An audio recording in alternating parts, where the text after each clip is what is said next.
one. Fuck it, we'll do it live. Oh, usually I'm muted at them.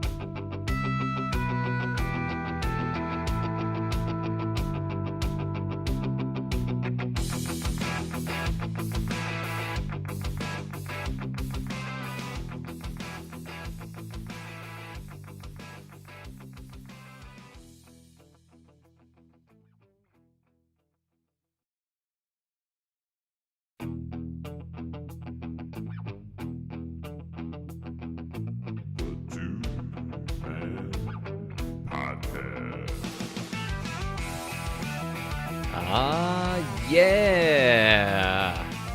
All right, man. Oh, yeah. I forgot to ask, are you recording? Am I recording? Am I touching you? I am not recording at all. Touching you while I'm touching me. Yeah, man. I had a feeling. Not touching. Yeah, I know. Well, I thought about it. We had a good roll going there at the beginning, and then I thought, you know what? I skipped a beat. One beat was skipped, and now we're here. Terrible. We're clear. Here. We're queer? No. A little bit queer. Yeah, all right. I'm recording. We are we're on it. 3/4 at least over here in Colorado. Don't blame me, man. It was rough. I got back to the apartment. All my groceries. Had to use the bathroom. And my fucking door wouldn't unlock. Wow. All right. And I don't have a key. They got this gay little electric number pad thing. It's like a smart lock, you know? Oh, it locks and unlocks automatically. You don't know, not even an option for a key. Right. This is how they lock out people in China out of their own apartments. Maybe that's what happened. Did you get your latest booster? I think that's... Well, I went right away, got it. They let me in. I held my arm to the thing. And it right. You got the barcode. Right. They sent out the signal. No, so then I had to wait for a maintenance guy to come. All right. And then I saw what he did. There's just a spot underneath where you could put a 9-volt battery. Punch in the code, get in, change the battery on the inside. Really? So you know how to break... Now I'm just gonna keep a 9-volt battery in my fucking car, so I don't have to wait for these guys. I knew it was gonna take forever because of the Bears game. Oh, it was like the worst time. Of course, the worst time. Sunday, yes, Bears are playing. This guy, he's a maintenance guy. You know he's watching it. Playing the Saints, though, one of the worst teams. I noticed I dipped in for a minute there. I got the red zone on the old cable box, and.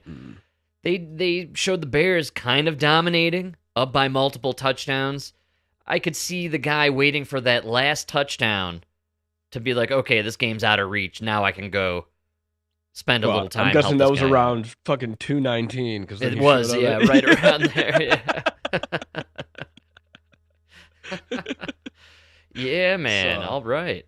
Well, this is the best time of the year for sports. Right, we have hockey is a go right now. The season has begun. Basketball starts, I think, officially next weekend, and we have baseball playoffs happening, and then football is in mid-run. So and also, I think the WNBA is over. Nobody cares, nobody knows, but nobody's talking about it anymore, which means that we don't have to hear about it anymore. I can't believe of all of the players in the WNBA, Angel Reese is the one that becomes an angel. Come on. Oh, did you see yes. That? Yeah, come on. There's some beautiful women out there. I like that Cunningham gal. Ooh. I think she's kind of a smoke show myself, but No, we're gonna take this 6'4" woman in a wig. This is gonna be the. Look at Angel Reese on the court, though. She clearly spends more pregame on the makeup regime and they all do. The eyelashes. No, I'm gonna throw this out there. Caitlin Clark seems to kind of focus on, the free throws and getting her reps in before the game. That's why she's the best. And the most hated, right? Because she's out there with talent. Just playing ball. Playing the game. But to be fair, the best players of today in the NBA, LeBron James spends more time on his hairline than practicing free throws these days. Yeah, he has spruced up that little kind of vacated forest up there. I've noticed. Well, because you get to a point with the headband where it's like it's not even staying on the head anymore. No, it kept getting bigger. It was basically a do-rag by the time he decided to just get the surgery, right? And then eventually, he said, okay, they don't make big enough headbands now, so I gotta go. Gotta do something here. Did you happen to see, and I'm trying to find it if I have it here, the tourism going on for the hairline procedure? Oh, I've been talking about it for a long time. Yeah, it's so funny. The plane ride back is the funniest thing ever.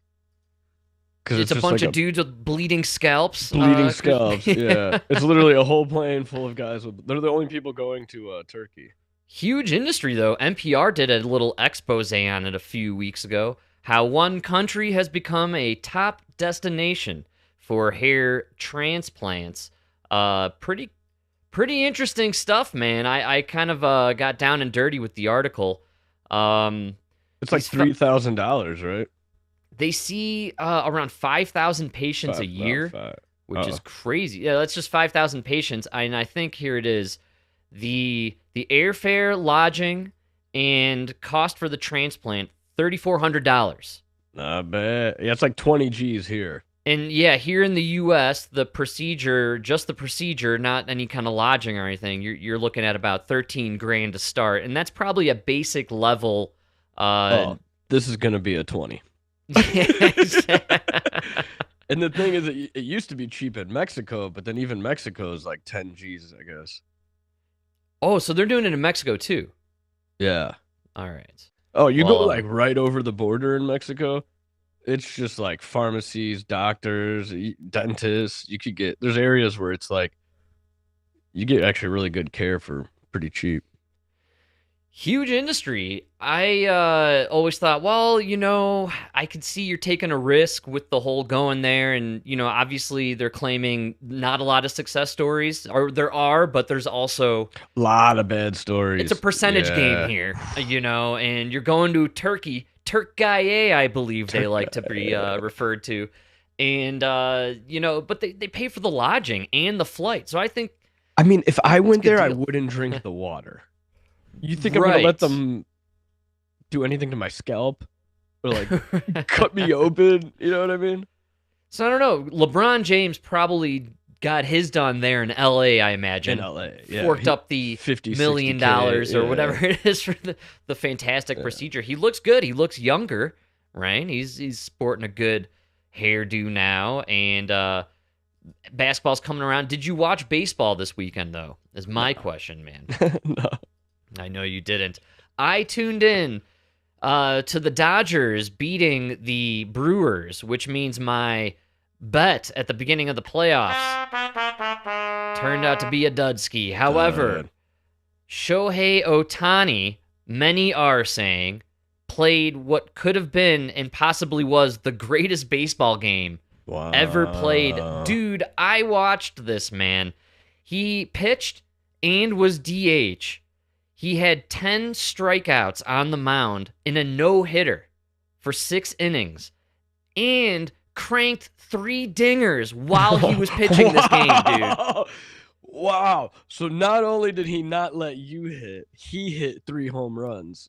3 for 3, 3 home runs, 3 RBIs, 10 Ks, and 6 shutout innings. I think it might have been the greatest baseball game ever played, man. Gotta give it to him. One of the 3 home runs went out of the stadium over the roof in the outfield. Damn. It was spectacular. The announcer wouldn't stop saying, "Wow, Shohei, Shohei, Shohei." I mean, it was pretty. I mean, I gotta say, it was very, very exciting. I am impressed, but at the same time, I mean, we paid a lot of money for you, so right, you better. Have yes. The best game ever.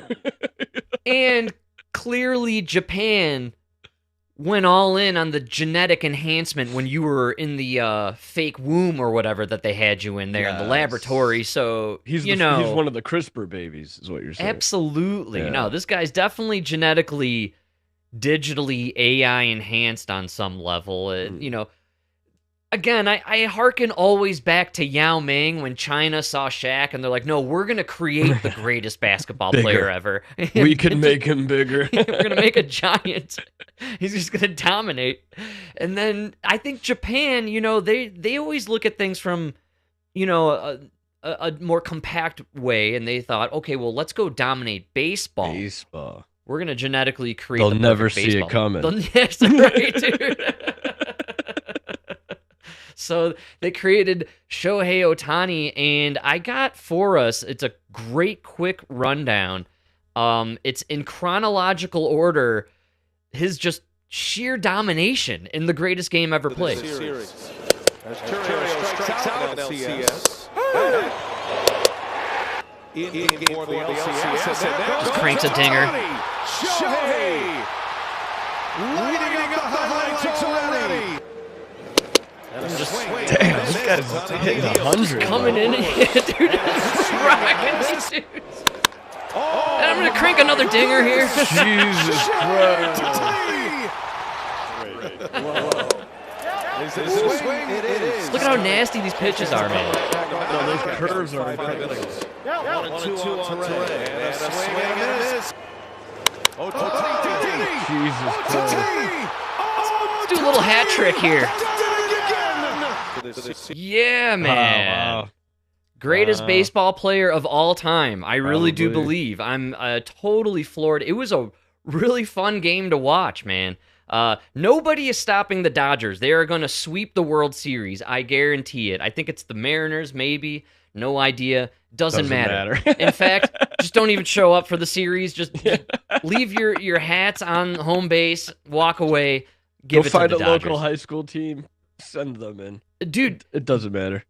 this is kind of like the Bulls in the 90s at this point. They're so stacked with so much talent, and no one's going to stop these guys probably for the next couple of years, honestly. Yeah. Especially this dude, man. How do you get a How guy lo- go up What's his contract? 7 years? something like that? $10 billion, 7 years. Yeah. Yeah, he's locked in there. So pretty cool stuff, though. We're living in a golden era for baseball, and I encourage everyone to get down with baseball. The game is a lot faster. You can tune in and not fall asleep. Actually, believe it or not, but it's slightly less rigged than basketball, which is basically WWE now. Yeah. At this point. Well, all of them. Football. What did they do to football? Dude, I tuned in the other day. Dude. The commercials. Dude, Frank, it's all- for 15 minutes, it was a commercial with like a little bit of football in there. What is this now?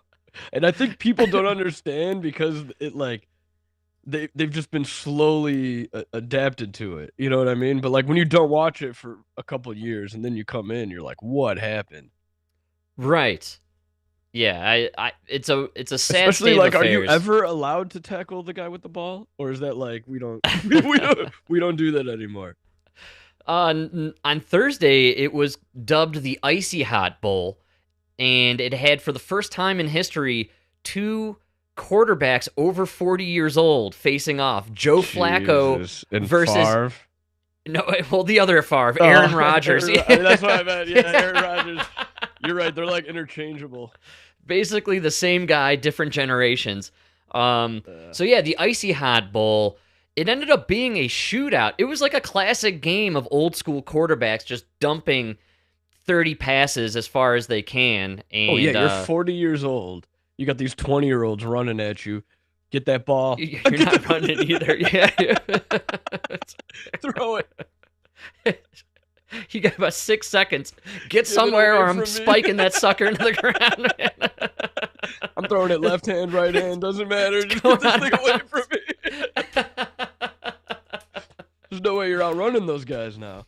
We're living in cool times, though. A lot of people like yourself, Mike, I know have joked and scoffed at the idea where, 40's the new 30 and all that jazz. But we got 40-year-olds duking it out in shootouts there in the NFL. LeBron James, 40 years old, signing up for his next season, not hinting at any kind of retirement whatsoever. And it's LeBron, by the way. We'll know about his retirement like 3 years in advance. least. We'll have the preseason, retirement It was a 6-month lead up to his Hennessy announcement. That's what I'm saying. We're going to have the season lead up to the retirement season. Trust me. It's going to be a whole thing, dude. Yeah. For sure. So we will know in advance, but, we're living in crazy times. I'm telling you, man. And baseball's been doing this for a long time. They have guys in their 40s year Nolan after Ryan year. was like... Yeah, man. I mean, 60? Kershaw... How old was he? He was like 50, he was though, right? He was up there. There was recently a guy playing for the Rockies. He was like 43, 44 maybe. Old for like a professional. But again, baseball especially, if you make your living being a relief pitcher, you're throwing like an inning or two every game, man. Maybe, dude. So like you could really, your career could probably coast well into your 40s, man, as a pitcher, I'm saying. And also, there's guys like Justin Turner. I think he's like 43, and he's just like, he clearly gave up hitting the gym 5 years ago, 6 years ago. Like, he just stopped doing that. He doesn't shave anymore and doesn't even tuck the jersey in. And he comes out, like, in the 8th inning when they're down by 10 runs and he, strikes out, maybe gets a single. Once in a while, crakes and digger and points to the crowd. You know what I mean? It's like, but that's awesome. You get to still do that in your 40s when you're a baseball player. The fat guy, though. The fat guy reigns supreme in his 40s in the MLB. Who is that? Bartolo? Bartolo Colon. Dude. Yeah, he was the ultimate. That guy was the best. The best. Yeah, MLB, the last bastion of the fat athlete. Still to this day. It's incredible, dude. Yeah, the best. Like, there's no creatine in those locker rooms, man. They're barely pumping the iron there. You're right, because even back in the day, football, like the linemen were just like big fat dudes. Yeah, they were so fat dudes. They weren't running. No, that's right. Remember, like once in a while, you'd see one pick up a fumble and he would just drop. Yes. Oh, wow. A little disconnection there. Holy cow. Happened? What's crazy? Don't even have Bill Gates on the docket. That's what's so wild. I think he's just bored these days. Nobody's even going after him. They're cutting all his funding. He's not allowed anywhere. Oh, man, it's him and the climate change guys that are out there. Greta Thunberg, Al Gore, they got no audience now, man. Where is she? I think she's still getting tortured in an Israeli prison, actually, if I'm not mistaken. They're claiming they raped her. Oh, they went to rape? Wow, that's crazy. No way, man. They tortured her, they beat her, they raped her. Or, I'm sorry, sexually abused. You know what, though? War is a nasty business. And the worst atrocities imaginable happen in war. Listen, I'm not saying it's right, but it used to be we won the battle. It was our right to rape you. No, but dude, we were talking about that, dude. That was the prize. You entered a war zone, though. So all bets are off. And that's the problem. We were talking about this last week with people like claiming we're going to enter civil war and all the blue hairs and the red hats are going to line up and march against each other. Like, stop cosplaying. Right. Get off the internet. Get off Netflix. Stop video gaming. You are not the hero in this story, and you never will be. And you're not going to march out there and become The Rock and Hobbs and Shaw. I just get this shit out of your mind. Not gonna happen. Like, Greta Thunberg, you're not a fucking hero. And you know what? You get on a flotilla and you float into a war zone, they're going to treat you like someone in a war zone. You're in a war zone. This isn't a game, man. It's unbelievable that it's so. And you're upset about what the Israelis did to you. Imagine what the Palestinians would have done to you. Yeah, right. Far worse. Wait, you're lucky Hamas wasn't in control when the Queers for Palestine showed up. All right, you guys are very fortunate. Did you see how they're just executing people now? Yes. It's insane. And nobody cares. No. Nobody cares because it's not the Jews now. It's just the Palestinians killing Palestinians. Well, apparently, I think Israel may have today dropped some kind of bomb. Something's going on. I think they're claiming Hamas is breaking the truce. They're executing people publicly on camera. They're filming it. Yeah, that's the best part. It's them putting it out there on the internet. They're proud of it. That's what they do. That's what they do, man. They're Hamas. They're animals. I know you forgot this. Yes, They're Muslim terrorists. Well, October 7th was crazy. It's like everybody forgot, like when those dudes finally had the green light to paraglide over the wall and start wreaking havoc, they raped and murdered people on live camera feeds, and they paraded the dead bodies around. Remember the girl in the back of the fucking truck? Yeah. They paraded around a body they raped. And everyone then decided, well, I'm going to order up my Kafifa and protest for these people. You know, like, what happened here, man?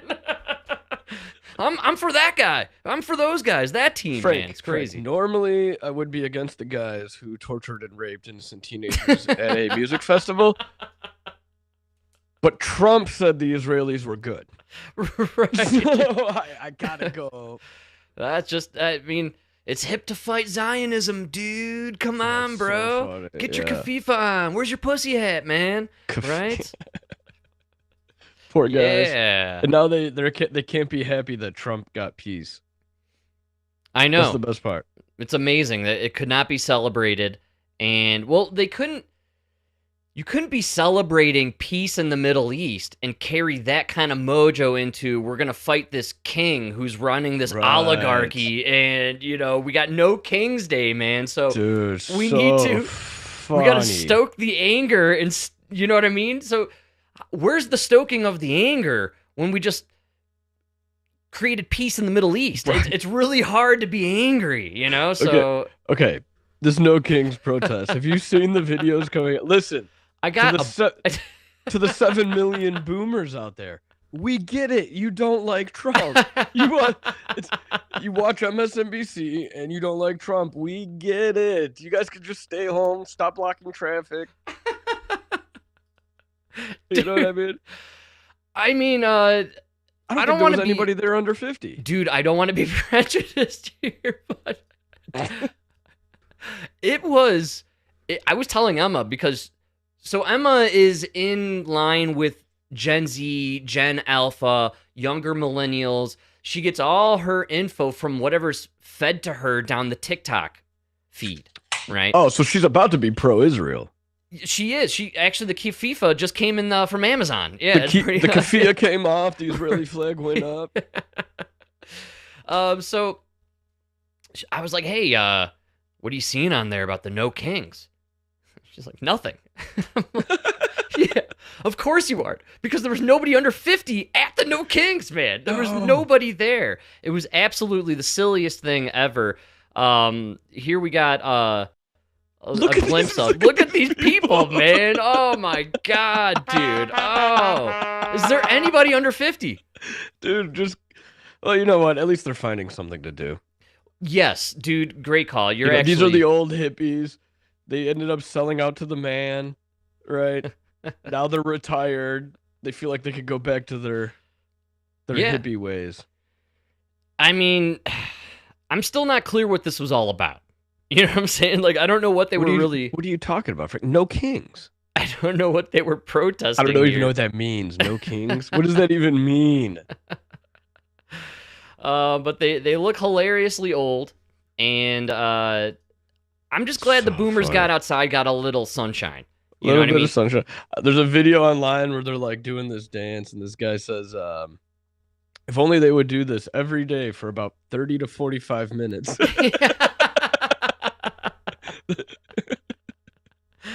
Yeah. No, this was great. The boomers got to go out there and exercise their 2 minutes of hate. And it's wonderful because just they got to exercise in general. This was very positive for them. They got fresh air, sunshine. They got fresh air, and they got to hang out with some people. Hopefully build a community. Yeah, exactly. I was showing Emma this clown here. This is one of my favorite shots. It's a leftist influencer. He gets paid by the DNC and Soros-backed groups and USAID and all that. Harry Sisson, we've talked about him before. He talked about how it was a huge crowd. Everyone was out there. Look at the people behind him. They're all geriatrics, dude. They're old, dude. Oh, that's why they had to do it at noon, man. They had to be back for the early bird special. That's right, dude. Good call, man. No, it's funny. The only reason I know who Harry Sisson is now is because of the video Trump posted of him in the jet airplane dropping poop on the protesters. Yeah. Have you seen that one? I think I have it actually. The plane says King Trump, and he's wearing a crown. It's so funny, dude. Yeah, obviously he's leaning into it. This is retarded. What are you guys talking about? Yeah, absolutely. And everybody who thinks this means anything, even if I buy your 7 million people protested, he won. I mean, he got like 75 million votes.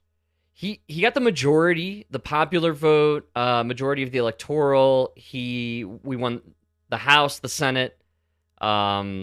It was considered like a total win on all accounts. I don't understand where these people are coming from with any of this, but in general, this No Kings thing to me was absolutely hilarious. I can't find the clip, unfortunately, of the. I should have sent it. I don't know how he. I just don't get how he's a king. That's my biggest gripe. Let's see here. I think I had it originally, and it probably just disappeared on me. Well, there was a bunch of great Trump. Yeah. All right, I think I found it. Very ridiculous, very absurd. This is a video Trump sent out of him. It's so good. An AI video of him. Like King Trump. King Trump, and he's flying the plane. There he is. He's got the crown on, and he starts dumping. It looks like poop. I think it's poop. Yeah, there's Harry. There he is. Yeah, he gets pooped on. Yeah, right. That's very good. Excellent. Yeah, very creative. Wow. Yeah. Come on, this is hilarious. I also like how he accurately depicted the protesters. Sparse. Not a lot of people there, right? Old. Yeah. They claimed it was one of the largest in history, and that there were 7 million protesters nationwide. 7 million. Yeah. They also went internationally. Did you see the protesters across the world? No. In solidarity, bro, protesting for the No Kings. Of course, many of these countries have kings themselves. They actually have kings, except for Japan. Run by a monarch, though. Not Japan. They have an emperor. Okay, so let's just be clear there. But yeah. Spain has a king. Norway, Sweden, Belgium. My favorite is the UK. I know. UK went out there in solidarity. What? Look, the UK, a place lorded over by a literal king, where they are arresting citizens for Facebook posts, and they're allowing their cities to be overrun by Sharia law. UK, my message for you is, get your own shit together first. Get your shit together first, then protest in solidarity with whatever retarded problems you think you can join in with over here in America. I mean, dude, you guys have your own stuff going on. You have your literal own king situation. But our guy was elected, and he's going to be gone in 3 years. Yeah, how is he a king? Ultimately, who I feel the worst for throughout this whole scenario, this whole No Kings protest and everything going on, ultimately, a really tough month for the Short Kings. I can't stress enough. The Short Kings, a bad run for like 2 weeks here. First, you got AOC a week and a half ago, just rubbing you into the mud. And then now an entire day against you. Against millions of people allegedly. Millions. I just realized half those men at that protest were under 6'3". Most of those men are under 6'3". Those are all short men. You guys are protesting yourselves out of this country. They don't even know what they're talking about, man. Oh, man. But, of course, the best part about the No Kings protest, I believe, has to be... Millions of people. MSNBC really nailed it. This is hilarious. They were caught pulling some archival footage from 2017, the Pussy Riot protest that they had, the Pussy Hat protest. They decided, well, this protest isn't as huge as we promoted it to be, so let's just show an old clip from 2017. Look at this. Millions of people across the country marching as we speak against the policies of President Trump. This is Boston. Look at that. We'll continue to follow these rallies throughout the day here on MSNBC. Look at that, Mike. It's called propaganda. And I know, that's insane. This is live and in-your-face propaganda. But they know it doesn't matter because people that critically think don't even watch MSNBC. So that was targeted at the exact group of people who were at the protest or couldn't physically get out there. They knew nobody was watching because all of their audience was at the protest. Nobody was home to watch MSNBC. I mean, think about it though. You got 7 million people. That's like a little under 2% of the population to protest. If you did get 7 million people, huge if. So a little bit less than 2%, and it took all of the power of the media, social media, everybody possible pushing this protest. Yeah. You know what I'm saying? And you were only able to get less than 2%. I don't know much about where the funding came from and all that jazz from this whole thing, but I know for a fact George Conway made a ton of money off of this whole thing because he was paid a lot to push it. There's no doubt. So yeah, I noticed. Let's see here. I had something else about the. Yeah. I was thinking though. Yeah, here it is. All right, I had a Fox News article, and you were right on the money. Because there was a lot of talk, a lot of denial that there was any major funding because the left was trying to insist, no, this is grassroots, man. Grassroots, yeah. This is all the young folk out there, even though nobody was under the age of 50 out there. But according to Fox News and some in-depth analysis, Soros Foundation's helping fund the anti-Trump No Kings protests nationwide. Yeah, did you see that list of all the companies that were funding it? It was all like Socialists for America, the American Socialist Party. Absolutely. I actually... all of them sounding very similar to the Nazi Party, if I happen to say. I know nobody remembers that, but they were like the Germany's Working Socialist Party. Yes, man. I asked Grok about the No Kings. And I just asked... Nice. I asked him, I said, who funded the No Kings protest? And so we got a nice little display here. And Mike, I don't know if you're familiar. Million. I don't know if you're familiar with the Open Society Foundations, which is run by George Soros, but apparently they dedicated a solid $7.6 million to this entire situation there, and several other foundations. Tides Foundation, $14 million. Apparently the Walton family, which it's Christy Walton, she's the heiress to Walmart. Yeah, who's super liberal. Labor unions, major backers, they offered millions of dollars into this whole thing, and just other various billionaires and foundations like Zuckerberg. That's right, man. Zuckerberg involved. And our favorite, Mike, and that's probably why we got cut off earlier, $100 million from Bill Gates, my man. Yeah. And Mark Benhoff, I believe he's a goofball on some level. I can't really remember. Man, 100 million. And then we got non-profits, the ACLU, Move On, Human Rights. So it's a lot of money getting pumped into this thing. From very evil people.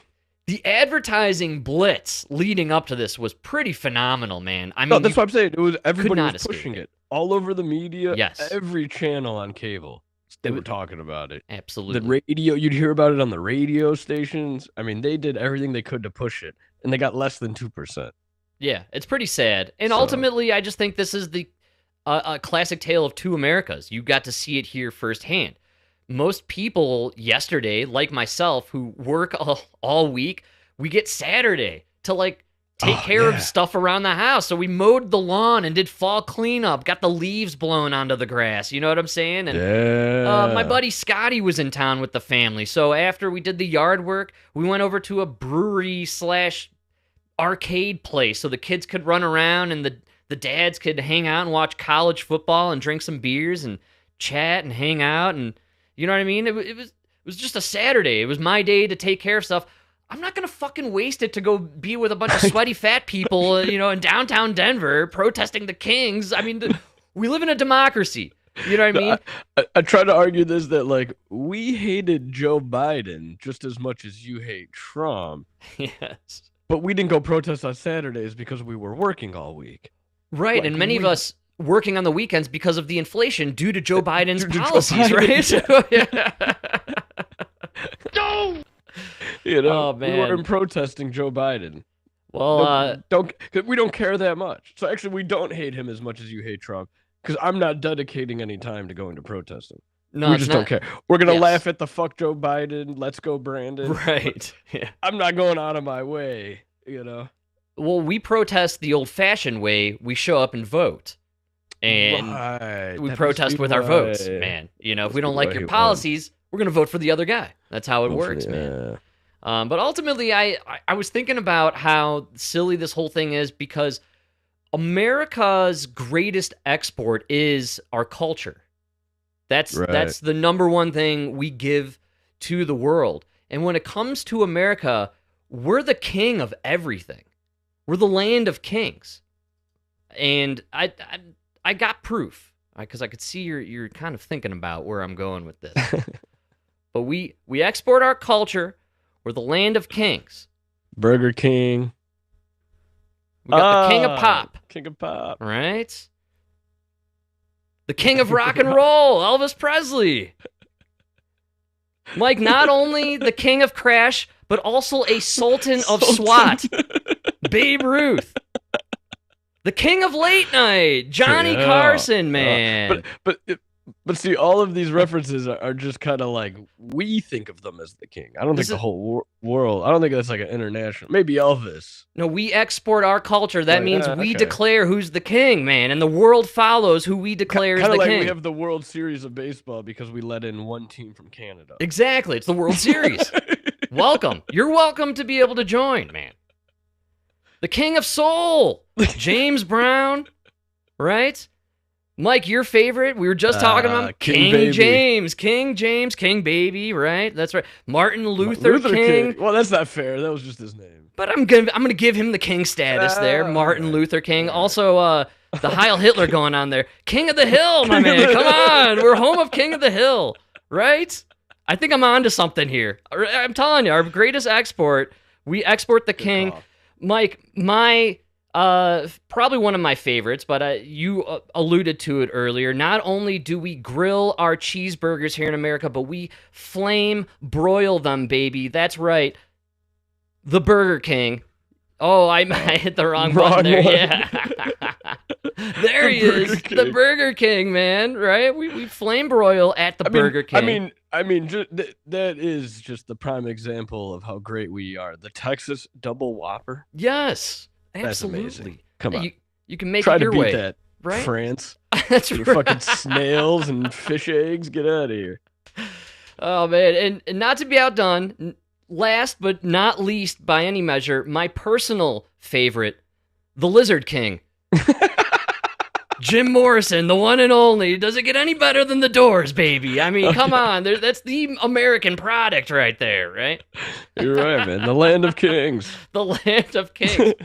But ultimately, we got the Ford King Ranch. That's right. Hey, all right. Greatest truck. Are you Googling up some kings now? There's a lot more kings. I skipped over some other kings. Yeah. Benny Goodman, the king of swing. I mean, we just export king out here in America. But I ultimately think that this whole thing, it was leftist, and when it comes to the leftist liberals of America especially, and their distaste for kings, I think we know the one king that they were actually against. The King of Kings, my man. Is that Jim Morrison again? That is, that was actually me last year after New Year's. A little high on mushrooms, my man. Yeah, you're right, man. A lot of atheists in those They groups, hate Jesus, so I'm thinking that might be the king that they were really think about against it. there. Everybody who was at that protest, you don't want any of these people in the country? I know. Because you just said no kings. I mean, that is... You didn't leave any room. I know, and I really think we need a word from the representative of the short king community, Steph Curry. He should go out there and say a word. See, is it representative? But think about all the people we'd lose if we followed the no kings rule. Yeah. Come on. All those kings, man. We're the land of king. I'm telling you. I like it. Yeah, I thought that was pretty funny stuff when I really started to think about it. But ultimately, this whole thing ended the way we knew it would, in Portland, in violence, Antifa doing what they always do best. Just... Why is it always a war zone in Portland? I don't understand. Yeah, that is crazy. Who wants to live there? That's right. I don't get it, dude. I mean, imagine living in those buildings. It's pretty stuff. There's weird action happening in Portland. The National Guard is there. Antifa is set up there. Andy No does a great job reporting on a lot of the action happening. People are dressing up in really funky, furry costumes and blow-up doll costumes, and they're attacking the cops, and then the cops are tossing these canisters, and then they're just tossing them right back at the cops. Hey, this is chaos. It is. It's pure chaos, man. And what are you accomplishing here? First of all, what was the goal of the protest? Did you accomplish the goal? Did you even have a goal? Right. I don't understand what it was. No, that's exactly and if been you my... had this, and if 7 million people showed up to protest around the world, and I don't even know why you protested, like that's a failed mission. Absolutely, dude. I have no idea what this thing was about. The No Kings thing makes absolutely no sense to me. This was just an excuse for the boomers to go outside for a day. I really think that's all it was, man. You know, they're bored. They're retired. Retirement's boring, you know? And again, they're riding the coattails of one of the greatest economies during the 80s and 90s. And the rest of us, the other generations, we're working probably 2 jobs, overtime. We get the one day on the weekend to finally do some yard work. Like, we have no... Every one of those boomers has $1 million house that they paid $40 for in the 80s. Yes. Get the fuck out of here. What are you complaining about? All your stocks are doing good. Yeah, exactly. It's not like he's coming to round you up and send you to Venezuela. Right. You know what I mean? Yes. Oh, man. But it was a great week. A lot happened. It's hard to keep up with everything. Which I got to talk about this because it's big here. I know probably not affecting you as much, but the immigration roundups. Right. Yeah, man. Here's the thing. They're going at, so if you live in an apartment with an illegal alien who has committed a crime, right? They're going to come into that apartment, and they're not just going to overlook the fact that you're illegal but didn't commit a crime, right? They're there for this criminal, but they're just going to, everybody who's illegal is now going to go. So maybe don't allow these criminals to live in your apartment. You know what I'm saying? Oh, absolutely. I think it was Hakeem Jeffries or one of those guys who put out a statement like it could be any one of us. Might have even been J.B. Pritzker. Any one of us could be pulled from our home or from our job. And not true at all. This is so lost on majority of us, I believe, because most of us didn't come to this country illegally. And even if we did, most of us aren't involved in any kind of drug or human trafficking. You know what I'm saying? And the illegals who aren't committing crimes, they're not associated with criminals. They're not worried. Right. You know what I'm saying? Yes. No, they're going after criminals. That's the first and foremost. And if you're living in an apartment with a criminal, they're going to get you too. You're going to get swept up. It's this weird effort to get a civil war of some sort going. They really want some sort of conflict. They're dying to get a race-based element involved here, and that's why I think they keep pushing this ICE thing. The protest in Portland that was at an ICE facility. I know there's stuff going on at all the ICE facility. It's just crazy that they're pushing apps for people to report ICE. There are weirdos. It's crazy. There following them and trying to get in the way. People clearly with no job or anything to do with their time are following ICE agents as they go to these raids. I mean, and I'm just saying, we know some landscapers. You know what I'm saying? Right. And it's no secret that if you want to get some illegal aliens out of here, you just got to follow every landscaping truck. Right in the area, you know what I mean? Just you see a landscaping truck go by, there you go. There's 3 right there, guaranteed. You know what I mean? But they're not doing that, and those guys aren't even really afraid because they're just going to work, going home. They're not causing problems. You know.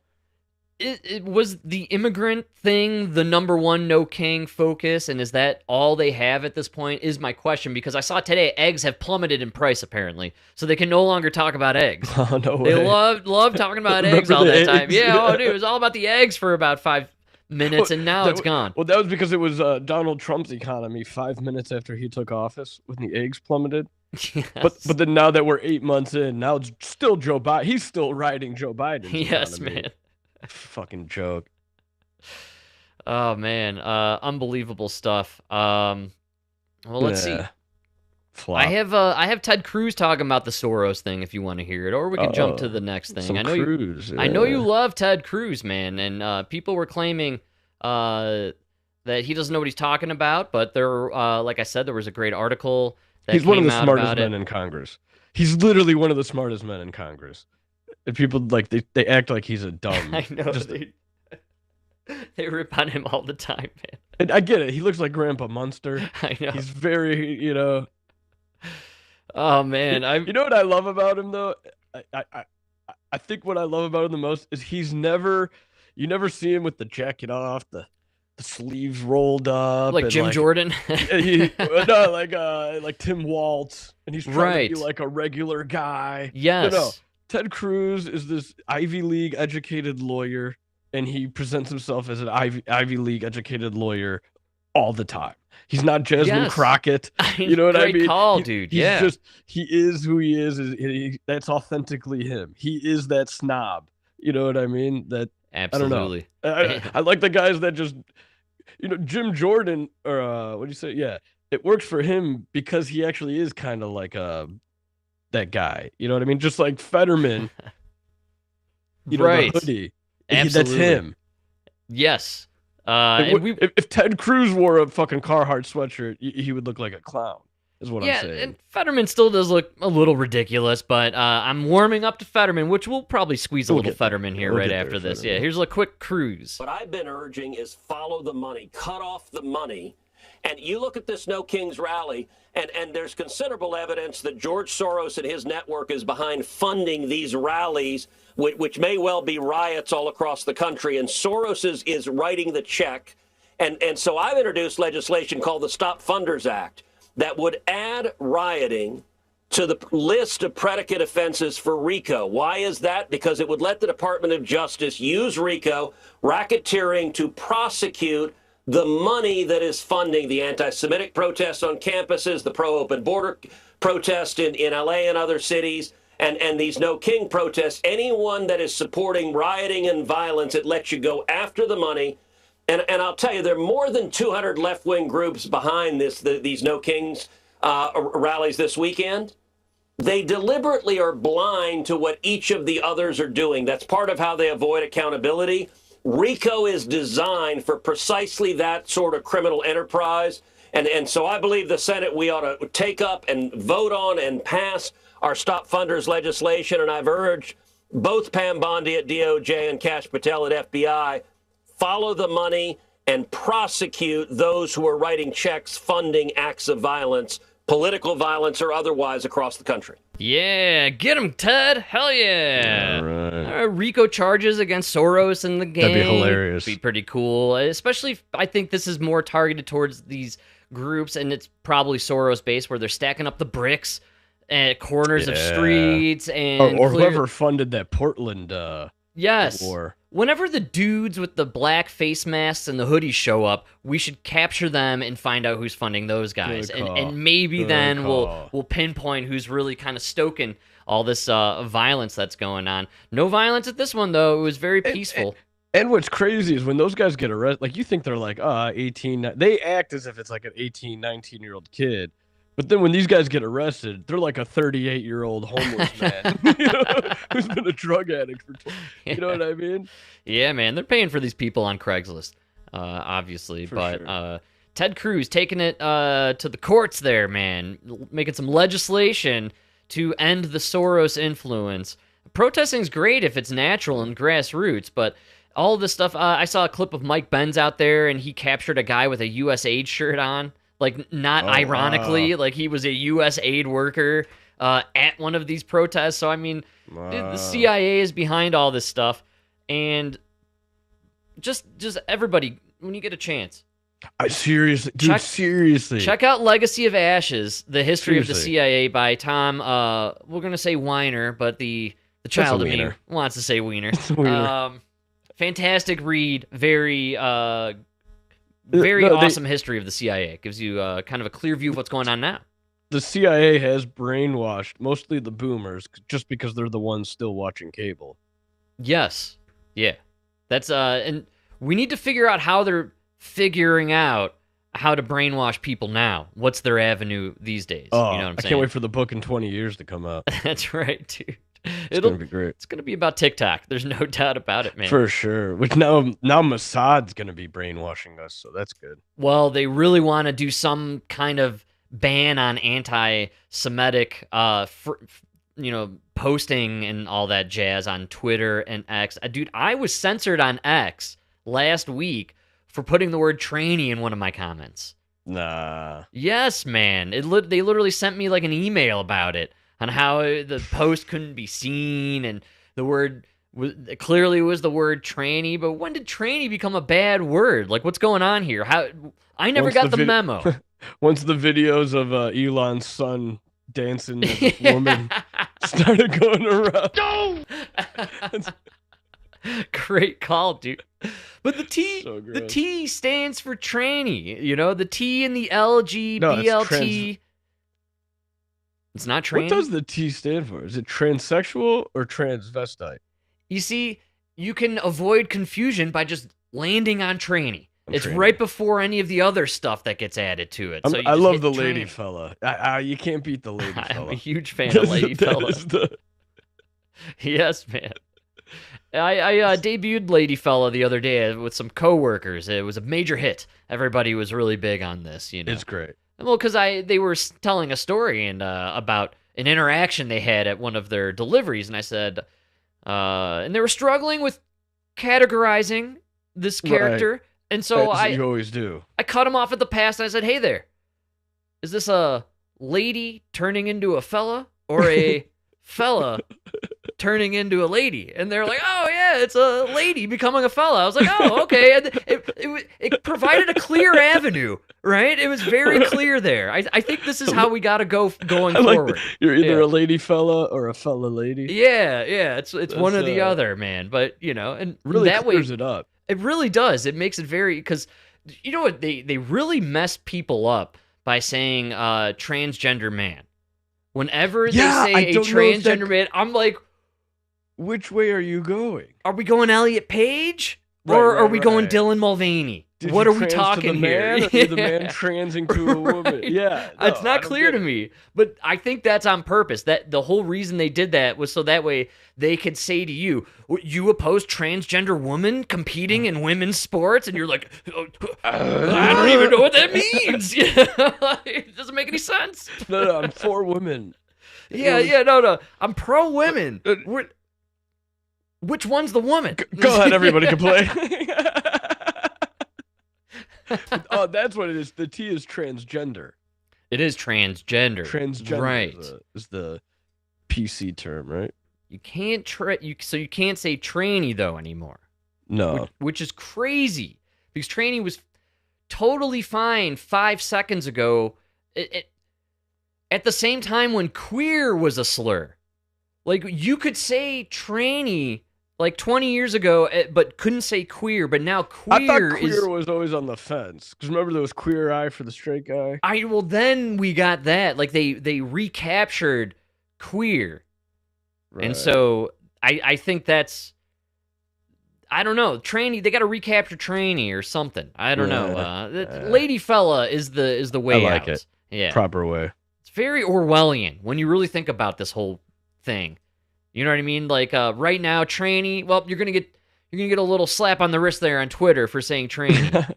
But I guarantee in like 5 years, it's gonna be like a word of an empowerment term, and there's gonna be people. No, I'm a tranny. You know, they're gonna be like all about it. Whoa! Stop with the tranny and go back to talking about why the Jews don't have a right to live. Come on, what are we doing here? I don't want to. You're offending everybody, Frank. Stop with the tranny. It's insane what they allow and don't allow. Yeah, it's just, the extremism on the left has just gotten absolutely ridiculous, which is why it's kind of nice to have a voice of some sort of reason on the left. I can't believe I'm saying it, but John Fetterman the stroke victim, the only one with logic and sense at this point. I've never been more wrong in my life. Thank you. I've said it before. Thank you, Pennsylvania, for electing this man. Thank you. Yes. We needed a Fetterman more than a Dr. Oz. Yes, man. Absolutely. Thank God they voted him in, man. I was totally against it. No, thank God he's there. Thank God they're he's now there. calling for his ouster. I was reading there's a major push of course. within the cabal of the left where they're like, we got to get this guy out of the Senate. We need someone who's going to vote with the team always. Well, Frank, he's so outrageous. He wants to end wars. He's such an outrageous guy. He believes people who voted for Trump are not Nazis. Yeah.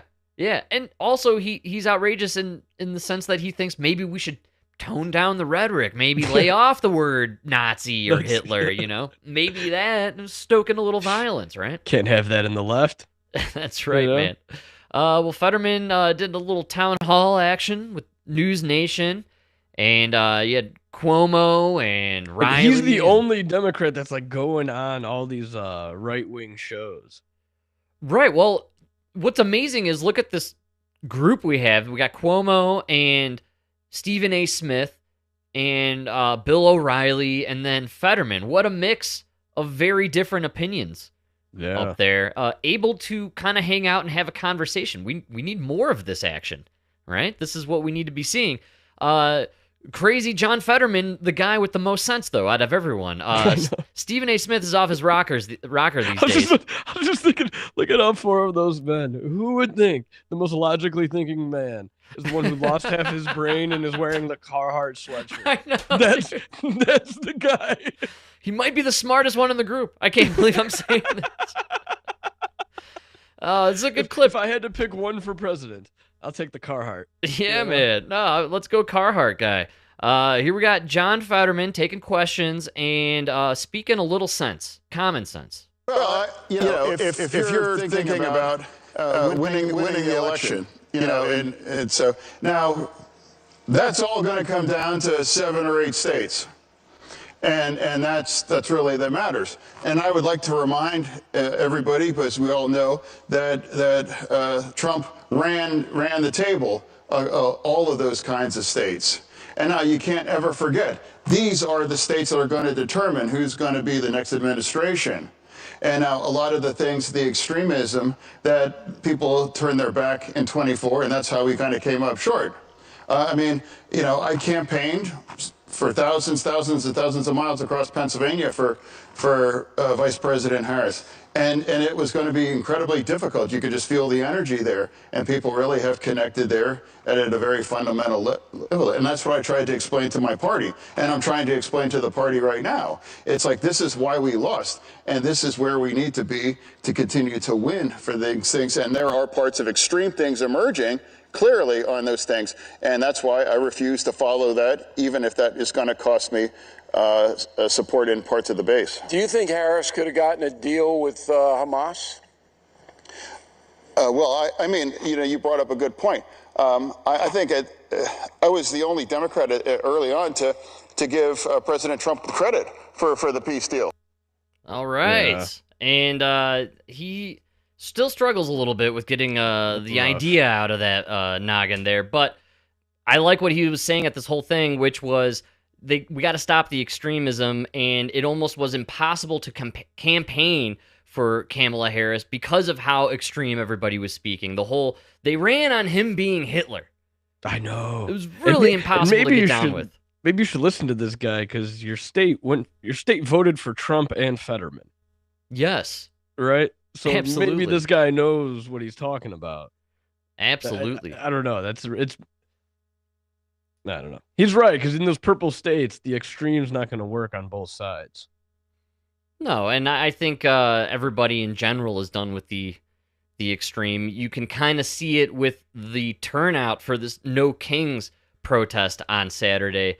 If people were really fearing Trump, if people really believed Donald Trump was a king/Hitler authoritarian who was going to end democracy, they would have shown up. You would have seen not just old white boomers from the suburbs, but it sounds crazy, there would have been black people there, which there were none of. There were that was the other thing. It was all white people. Zero minorities at this entire thing, man. So, it's just... Well, Fetterman goes on in that same thing. He talks about how he says, I love people who voted for Trump. They're not fascists. They're not Nazis. They're people who love America, and they thought he would be better for America. Yeah. Yes. That, you know what I mean? That makes a lot more sense than they hate black people. They hate immigrants. You know what I mean? Most people don't have that kind of time for hate. Absolutely, man. You know, they're just trying to live their life. And I believe, for whatever reason, I think this guy's better than the other guy. Doesn't make you a Nazi. You know what I mean? Automatically a Nazi. It's insane. And he even said Trump's not Hitler, which that's why he's going to get kicked out of the party. Yeah. Yeah. No, they're done with this guy only because he was pro-Israel when it wasn't cool to be. And he voted in some picks by Trump, and he's also sided with Trump and Republicans on passing bills to just like keep the country rolling. To keep it open. He voted for the CR bill. Yeah, dude, the guy's... That's why I like him. He goes against the party. And they're so mad at him saying he's not a real Democrat. He's voted something like 97% of the time with the Democrats. Yeah, absolutely. It's just when you guys get too ridiculous, he's like, no. I'm gonna, you know. Democrats also always clutching their pearls and claiming the high moral ground in all scenarios. And then you got your guy here, Mike, J.B. Pritzker. Oh, this fat fuck. Happened to win $1.4 million in Vegas playing blackjack, bro. Oh, my God. Frank, he's going to donate the money. Look at this slime sleaze bag guy, dude. He's so insane. He's like the quintessential Illinois politician, man. Look at him. Who's so out of touch with reality. So out of touch with reality. I love this freaking... The amount the amount he spends on the maintenance company just to be on call for his house is more money than most people in Illinois make. That's amazing, man. And that's just one house. Wow, I wonder if it compares to the private security patrolling Mayor Johnson's house in Chicago. Close. The $22 million police detail. It's insane.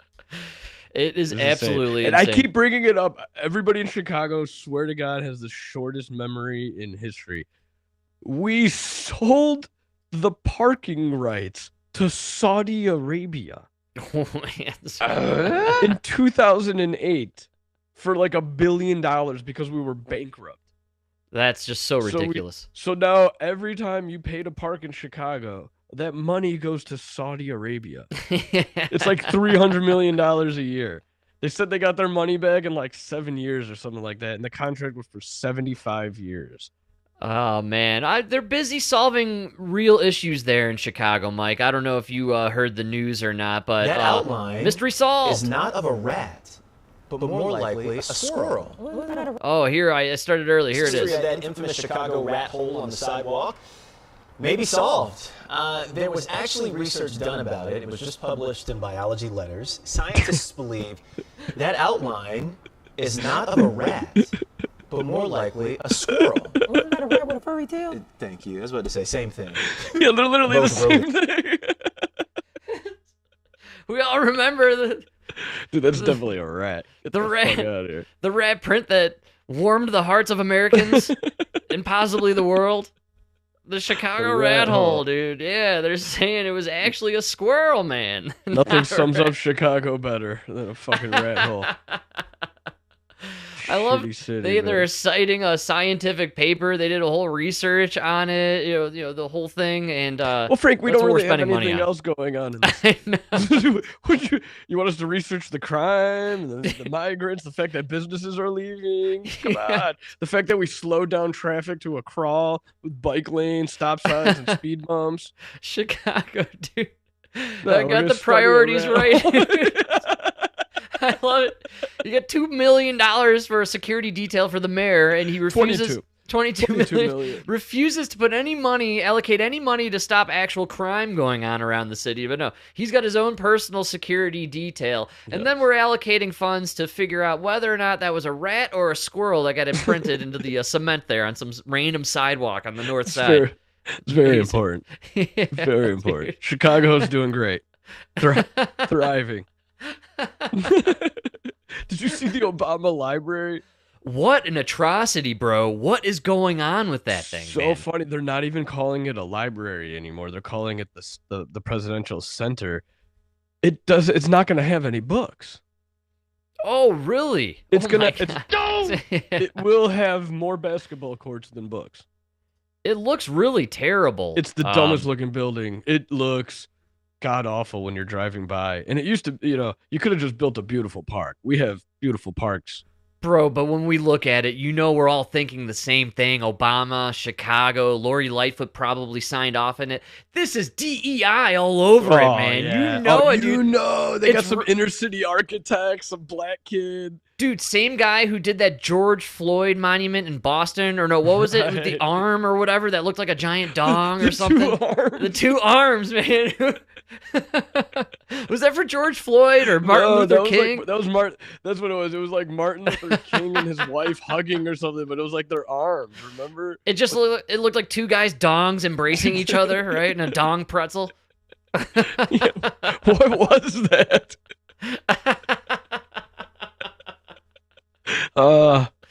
Yeah, what this a time thing we is, lived through. What a hideous building, man. Why did they decide on this? Again, the second I saw it, it was trending this week. I thought, man, that just screams DEI, dude. Yeah. Absolutely. And it's in Chicago, so it's way over budget. It's taking twice as long. It's just literally we literally cannot do anything anymore. China built the tallest bridge in 2 years. I know, we can't even do the Obama Center. He was president 10 years ago. It's taken a decade. They're not even done, man. Get the fuck out of here. It's Chicago.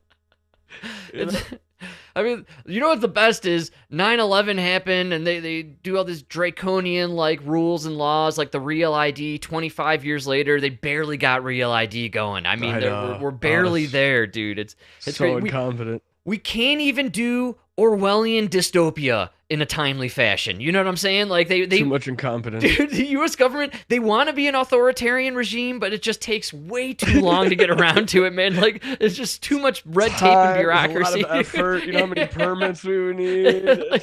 You know what? Just give them their freedom.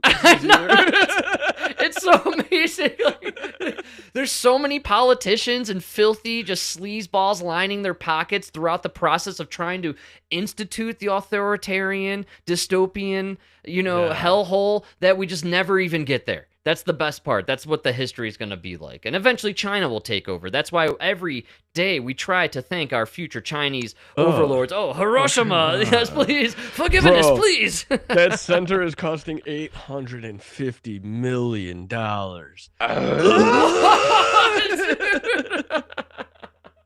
I figure that has significantly increased since the initial projection. Wow, man. Wow. Maybe can we allocate... Okay, yeah, that's what it was. The original estimate, 2017 when they started, was $500 million. Wow, It's now 8 years later, and they're projecting $850 million. Oh my God! They have the same contractors who are building I-25 here in Denver. I see about a 25-year project. You guys have union labor too. That's okay. right. I see how it is. So ridiculous. For that ugly piece of shit, dude. What a waste of time and money, man. Amazing. And it's in a neighborhood that you could have just used that money to bring police in, and you would have fixed the neighborhood. You know what I mean? Then more businesses would have moved in. Absolutely. You could have built a new Soldier Field there instead of Arlington Heights. Yes.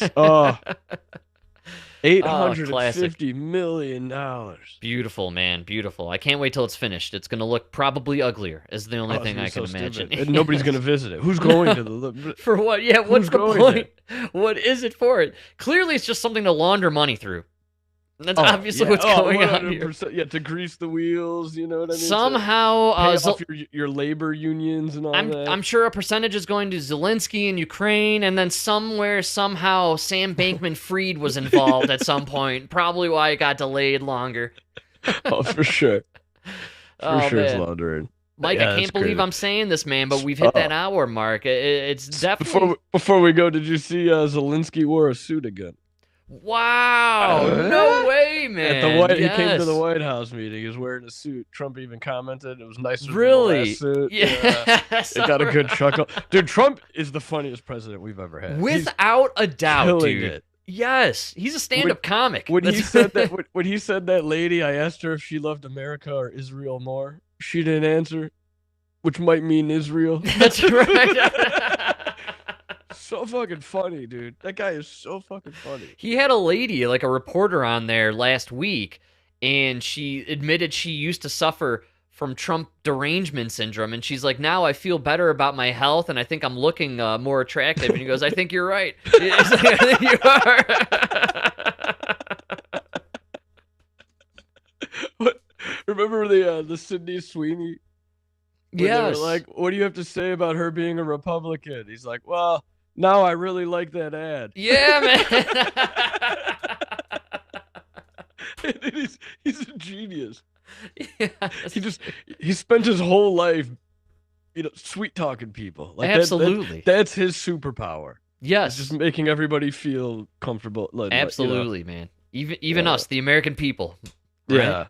Hell yeah, man. That's why no one showed up on Saturday. Nobody cared. Absolutely. Well, we got DJ Rodfather here dishing out some hot tracks. I imagine he's got something one. He's been thinking about all week. Possibly a story behind this when we get back, I imagine. Same story as last week, but... Oh, very nice. All right, excellent. All right, man. Well, we will be back after this short break. Hang in there. Thanks to everybody for hanging out, enjoying the good times, and great oldies. Take it away, DJ Rodfather. Oh, I knew it, man. Yeah, what a jam.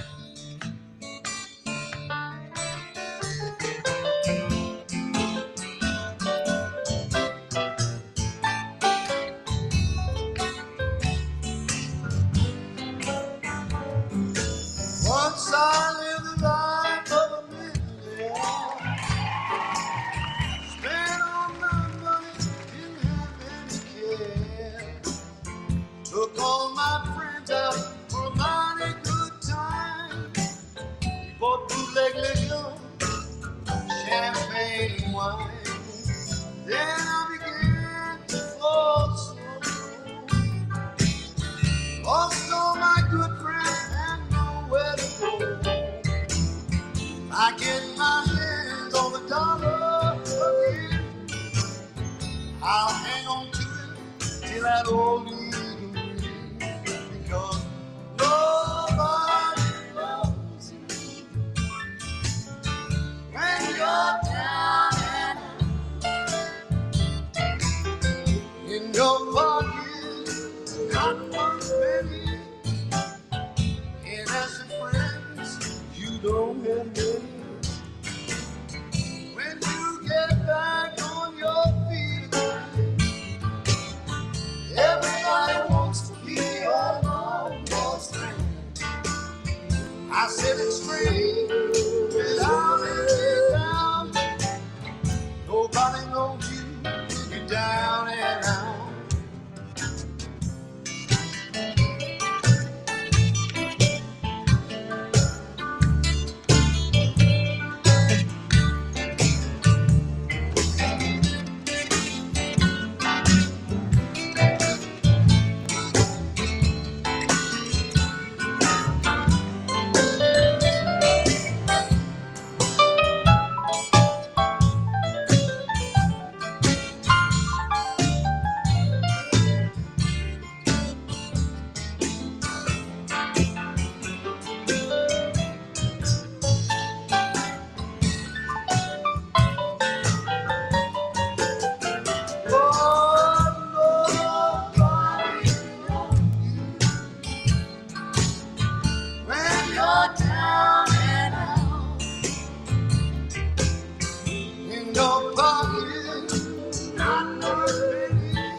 Set it straight without any doubt.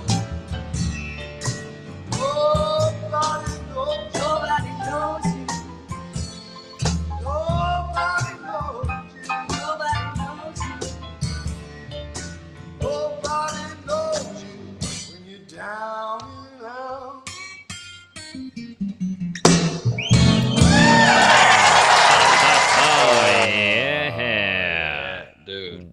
All right, man.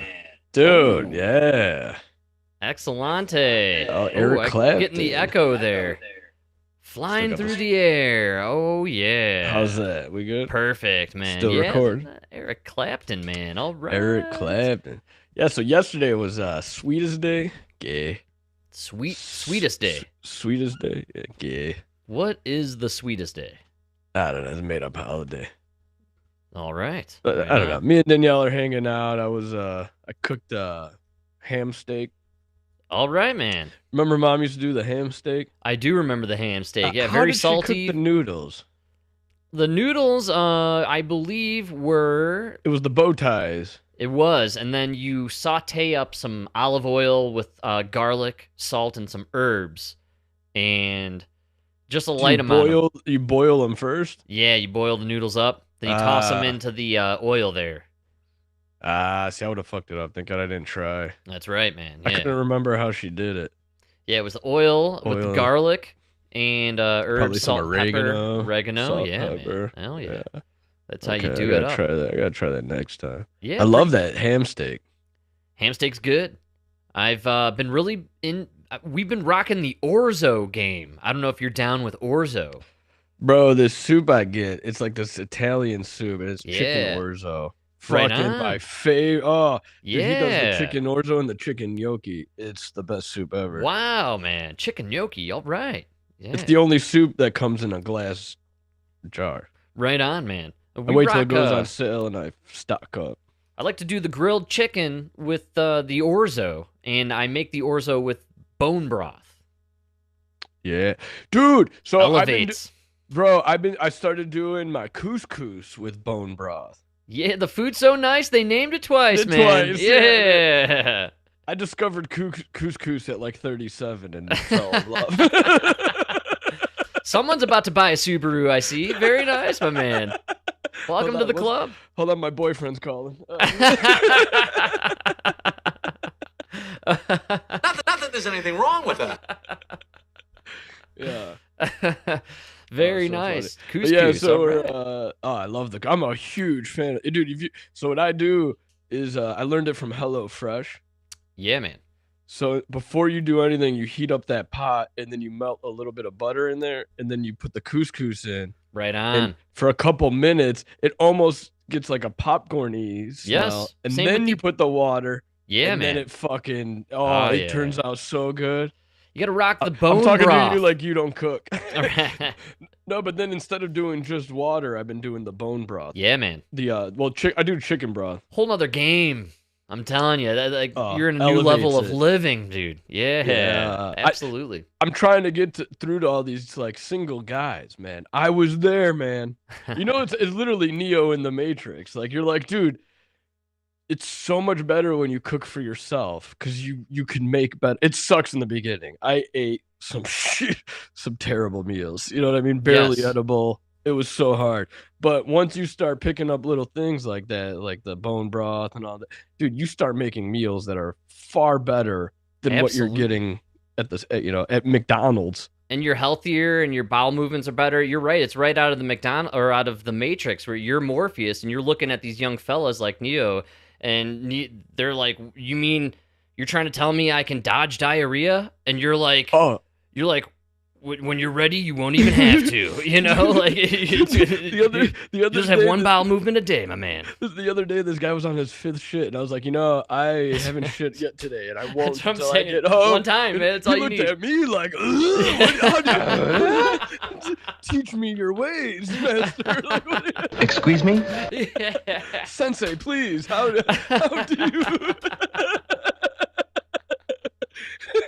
Yeah. And I tried telling him, listen, when I showed up after a night of Wendy's and beer, I was shitting my brains out, you know?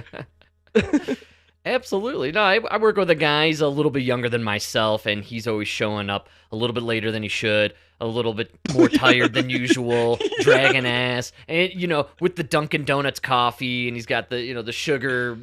whatever it is. The giveaway is the tall boy Red Bull. It's it's like a always 16-ounce Red Bull. You're like, what the?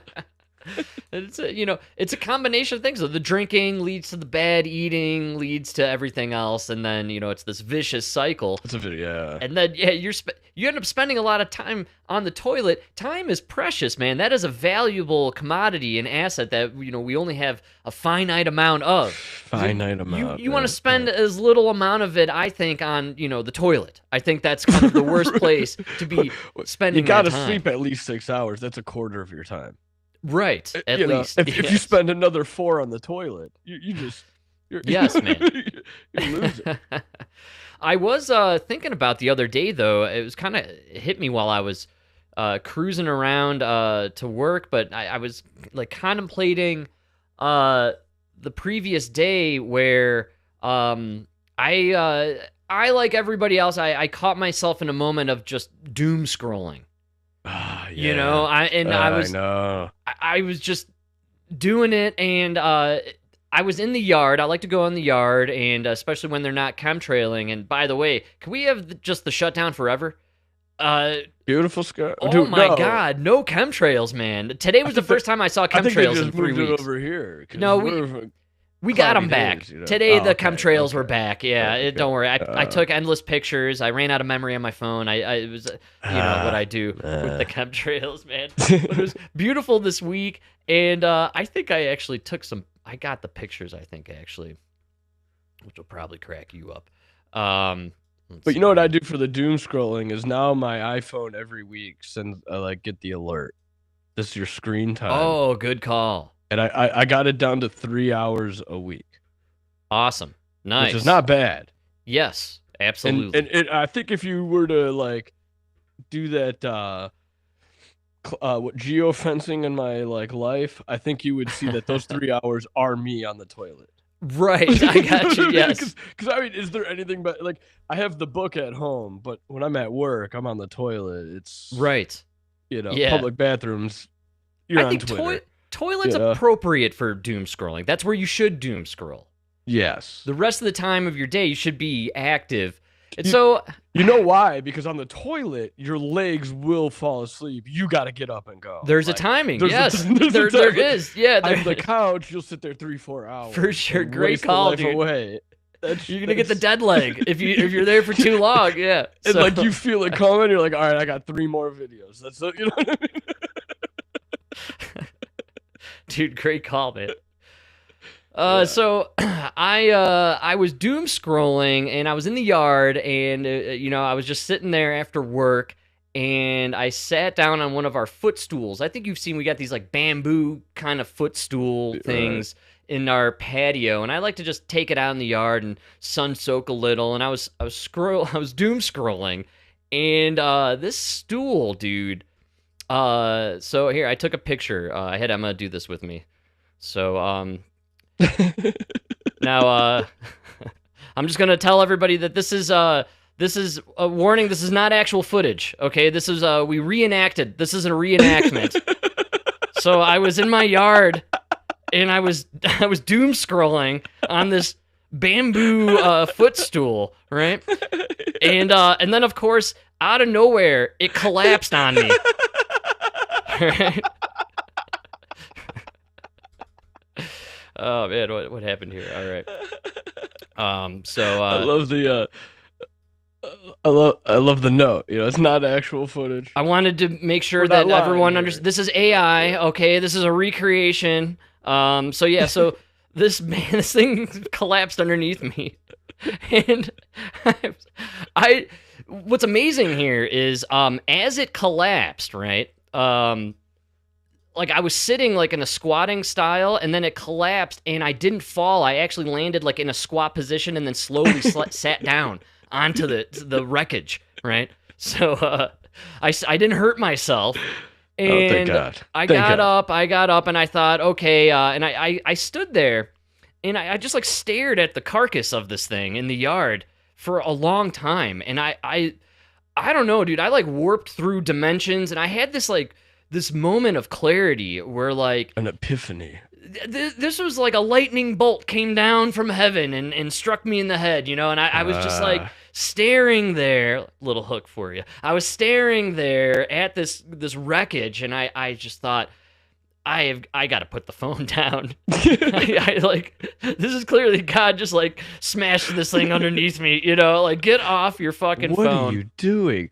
I have given you this Look world. at this, I ended the chemtrails for you. The sun is shining. You've never been more sunburned in your life. Like you're on your phone. You have central air. Yeah. You live better than you live better than all the kings before you.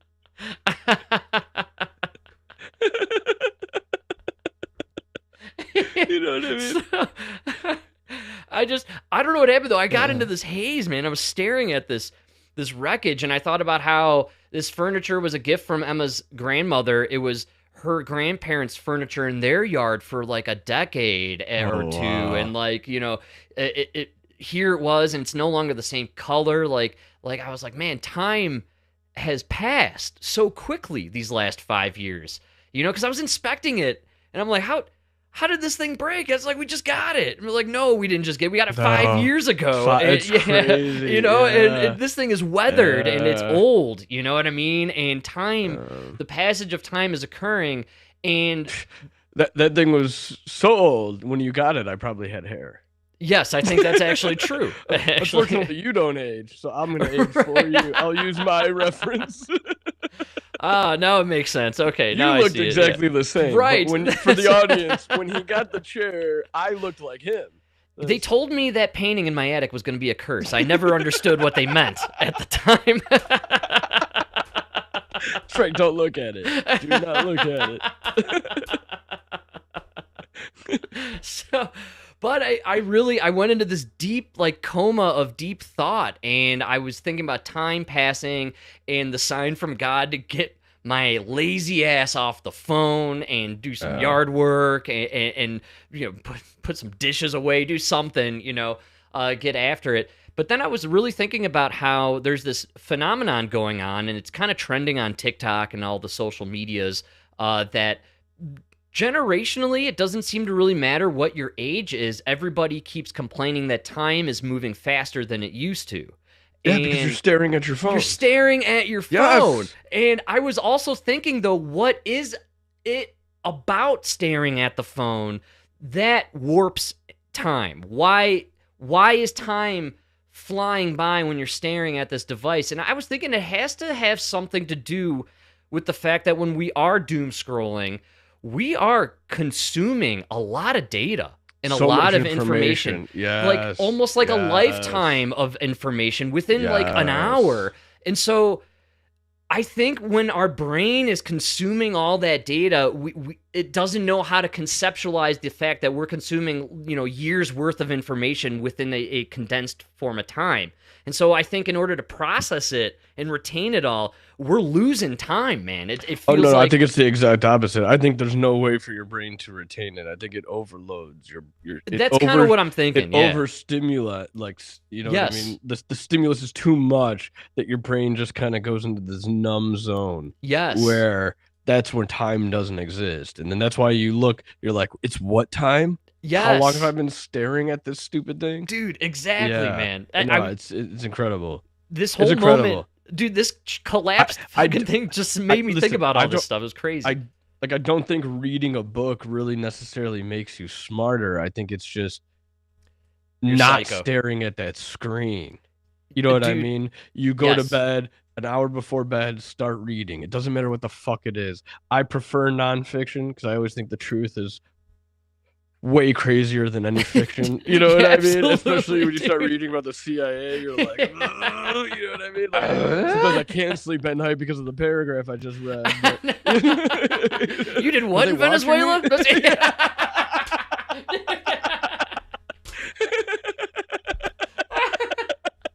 You know what I'm saying? But like, yes. But I just think, dude, you sleep so much better. And yes. like you got to give your brain that break. It's too much. You're right. You're absorbing. Your brain is being stimulated more in an hour than you should be than you would in a week. You know what I mean? Out in the wild. Like, but I really the idea that I can sit here and then know what's going on in Portland, and then in Venezuela, and then in the UK, and then Africa, and then in the Middle East, and it's just like all this stuff compiling, and it's been 5 minutes. And it's like all gone through my freaking head. And it's so much, that doesn't even really affect you. You know what I mean? What you should be focused about is your family, people around you. And I was thinking about how in the olden days, before any of this technology and the availability of all this information, you'd be out in the yard. I'd be out in that yard reading a book or tending to the garden or cutting the grass or pulling weeds or something. I'd be doing something that was a slow activity in the grand scheme of things, something that time would be felt that was applied.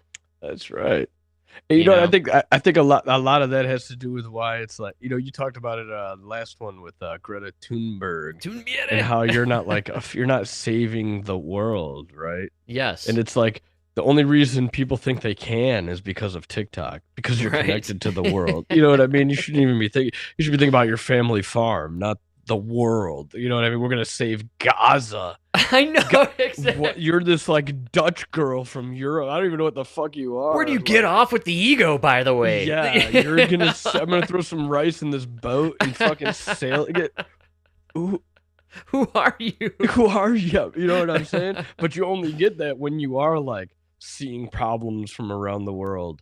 Yeah, and then this goes back to this no kings thing and a bunch of boomers with nothing better to do with their time, and so they're going to spend their retirement days walking the streets protesting for the rights of illegal immigrants to have health care insurance. Like, you guys have lost the narrative here, man.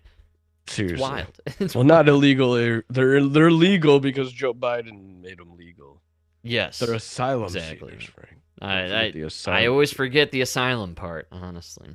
But I think also ultimately the crashed stool was my fault. I haven't been working out this past week or two. I had to take it easy because I have tennis elbow that I injured lifting at work to the point where I could. That's the whitest thing you have said on this podcast. I know. I drive a Subaru. Let me remind everyone out there. Tennis elbow.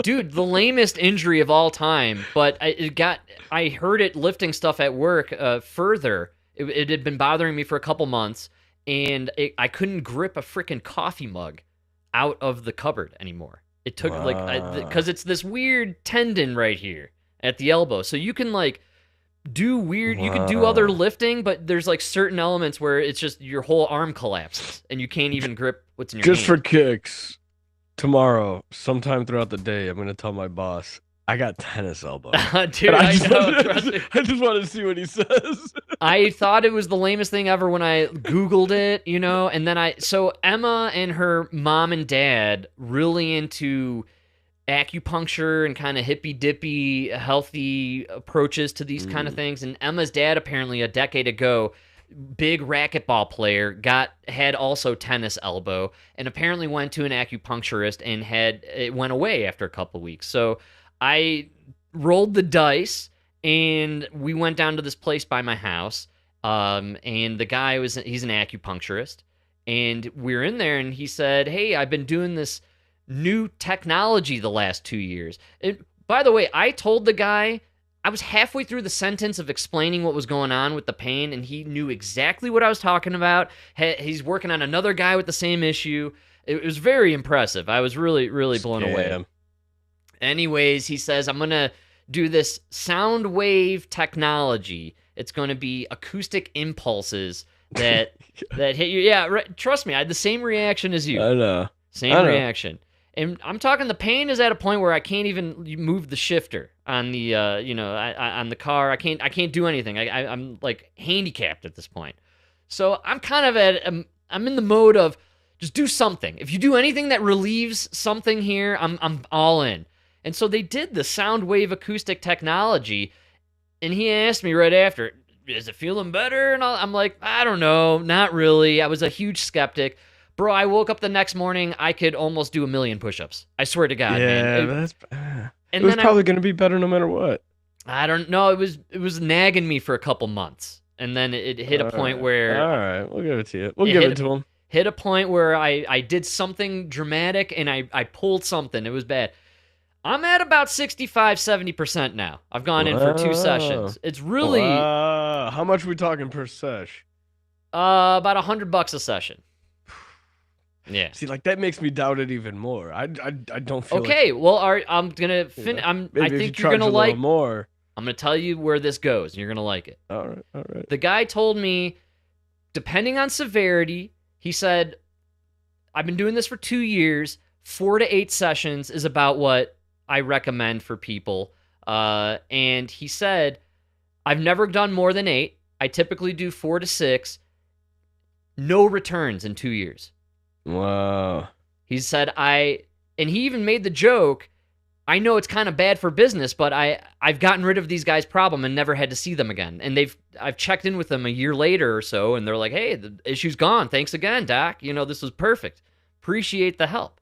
And so on average, it takes 6 to 12 months. So right. So there's your my tennis elbow. Well, there's your why it takes them only that many sessions. Right. You're saying it naturally goes away. It'll just go away. Your body's healing itself. It wasn't. So I'm down with the sound wave technology, bro. I like it. I'm all in on it, man. I'm a skeptic. I was too, but I started feeling better, and each time I've gone, I have felt better each time, and I have re-injured it between sessions at work. So I'm actually thankful that I've been able to go in and get it kind of redone, re-upped, refixed, whatever, refreshed to be fresh, if you will. Soundwave therapy, man. I'm telling you, I'm a believer. I think it's good stuff. I really enjoy it. We'll see. It's possible, and then I'll get another pain in the other arm, and it's just going to keep going back and forth, and then I'm going to have a lifetime of payments with this guy. But no, what I like about the guy... brace. What I like about the whole thing is the dude is big on, I'm going to do these treatments, and you're never going to have to come back again for the problem. Which I believe a guy like that should be running for politics, like in Denver. This should be our homeless czar. A guy who's like, I'm going to do these 4 or 5 things, and then we're never going to have this problem again. That should be the attitude, right? Yeah. You're still big on the scam. Let me hit... Extracorporeal shockwave therapy. ESWT. That's right. Is what it is. Yeah. It uses high energy acoustic waves to promote healing in damaged tendon areas. That's right. It's believed that it stimulates increased blood flow and cellular regeneration. Growth. Yeah, man. Break down scar tissue. And really, the only thing it's kind of doing is desensitizing your nerve endings to reduce pain, causing short-term relief. Yeah. Getting you to the end. No, that's me making that up. Getting you to the end where you would. Well, honestly, halfway through, I slipped him $50, had him do a little pulsing on my dong. Totally worth it, actually. I recommend it to everybody.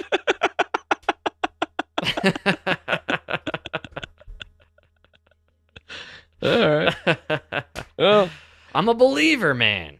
I'm throwing it out. It could be true. It could be one of these things that they just don't want you to know about because they can't sell you drugs. Well, there's no surgery for the problem. Yeah, they can't really do drugs. I mean, it's just a nagging issue. And if you're a elitist white guy in suburbia like myself, you can't afford to go over there for 15 minutes and get ripped off, but feel good about it at the end of the day. So even if you're paying for the placebo, it's worth it. Yes, I totally actually agree, honestly. I think that's, the mind is what really heals you. Maybe. I don't feel good after the session. That's what's weird about it. It's the next morning, I feel fantastic. It's weird. I'm like, wow, I can move this thing now, man. It's crazy. Yeah, but that's like, it's like when they made like mouthwash, they had to make it sting because when they made it not sting, people didn't believe it was working. Is that really what they did? Yeah, maybe you like. All right. He just makes you feel something so that you think like he did something. You know what I mean? Okay. So you're going for grift. I'm going for golden. I believe this is the real deal. Real deal. All right. Well, hey, time will tell. Maybe prove me wrong. I was a skeptic at first. Emma's mom is really into this stuff. She does acupuncture for everything, and I'm going to throw it out there. Emma's mom at her age looks younger than everybody else her age that I know. Problem is, she's into Emma's something. mom, still a woman. So I'm gonna. No! I'm not taking medical advice from a woman. I hear you. No, this is a great I call. want an Indian man. This guy's Chinese, and it's acupuncture. So, start with that. Next oh, time. I'm sorry. Fucking, Hiroshima, my Chinese overlords. Fuck this grok. What does AI know? I mean, this is dude. Start with the Chinese guy, dude. I take back everything I said. I know. I almost give this guy 2. I mean, no, dude, I never questioned him from the second I walked in. Does he have the accent? No, he's worked on it. I think he's you know, an American Chinese. I don't know. It really. I don't know what to believe. I hearken back to the Seinfeld episode where the mom thinks she's getting advice from a Chinese lady, but then the divorce is on because she finds out this Linda Chan isn't really Chinese. Okay. Chinese guy from China. I'm gonna go with it. I think he's definitely Asian. I don't want to be racist here, but I got. It's all China to us. I think when it's acupuncture, the Chinese, that's their territory. Listen, I'm under the assumption that anything not China in Asia will be China. Right. Yes. Eventually. Yeah, good call, dude. So great call, man. Yeah. Which I think we're knocking on the door there. China seems to be gearing up for their grand old 2027 takeover of the world. That's what everybody's been talking about for the last couple of years. And I kind of got in on this back when Trump was picking out his cabinet. Most of the guys he got, especially Rubio and company, huge on the anti-China rhetoric and game plan and fighting against China and stopping them from taking over the world. I kind of believe that's why we're seeing what's unfolding with Venezuela. Have you been following the Venezuela situation at all? Well, now we're allowing the CIA to go in, as if they weren't already in there. I know. We're letting them in there. It's crazy. Well, yeah, we're not just. I mean, from what I'm hearing, we're gearing up for full-scale war with Venezuela. He sent the Navy over there. Yeah, and a bunch of other major, not black ops, but full-scale military and Navy and Air Force. Apparently the CIA has been there for months, and I think really we're gearing up to take over Venezuela, and then that's probably why we're still in Ukraine. We've got to get Lindsay's precious minerals, man. Minerals, man. Same with Venezuela. I think we need the minerals, we need the oil, we need the metals, and that's why I think we're probably actually going to take over Greenland. I think that might actually take place. That would be hilarious. Well, I am starting to sniff at a potential pregame here. I think what Trump and company is doing is they're gearing up to occupy places where we can obtain metals and minerals in order to compete with China. It's widely known China has the largest supply of minerals and rare earth minerals and materials. And so they don't call them rare earth for nothing. That's right, man. And if we were to go to war with China, they would have the upper hand from a... Yeah, but Frank, don't worry. The second largest is Russia. Damn it. I think we made friends with the wrong people. Yeah. That's what I'm saying, man. Bad alliance here, looks like. Terrible. But doesn't that kind of maybe frame Venezuela and Ukraine in a different light when you look at the U.S. kind of trying to prepare themselves for some sort of conflict with China? Yeah. Maybe. Either way, all of that aside, if you're not savvy to what's going on in Venezuela, I'll give you a template. It's an easy read. It's called Legacy of Ashes, the history of the CIA. Venezuela, believe it or not, in one of the early chapters. Yes. We've been in Venezuela since the 50s. That's right, dude. This isn't the first time. Here. But what I can't get is the Republicans, the MAGA movement. I thought we were all about the no new wars. This is the peace president, right? The peacemakers. I thought that's what we were doing here. Maybe what they meant was in the Middle East, because that's played out. Right. Let's move it to South America. Yeah, that's right. We took all the opium we could get from Afghanistan. Yes. Listen to the glee with which Fox News reports openly how our CIA, Black Ops forces, and now military personnel are just full-on invading Venezuela. It hasn't been declared yet, but we're at war with Venezuela. Fox News alert, B-52 bombers are flying off the coast of Venezuela. Trump's not bluffing. Right now, more than 10,000 U.S. soldiers are built up in the Caribbean, on ships in Puerto Rico, locked and loaded. Special operations helicopters were just seen flying 90 miles from Venezuela's coast. The chopper units used by Delta. In 9 months, Puerto Rico's going to see a huge bump in population. Those guys be fucking on that island, man. You said all these military guys, they got nothing to do but wait. They might go off to die in the jungle. They're fucking. All right, man. Yeah, Bad Bunny's going to have an increased fan base here. Very nice, man. To force Navy SEALs and the Green Berets.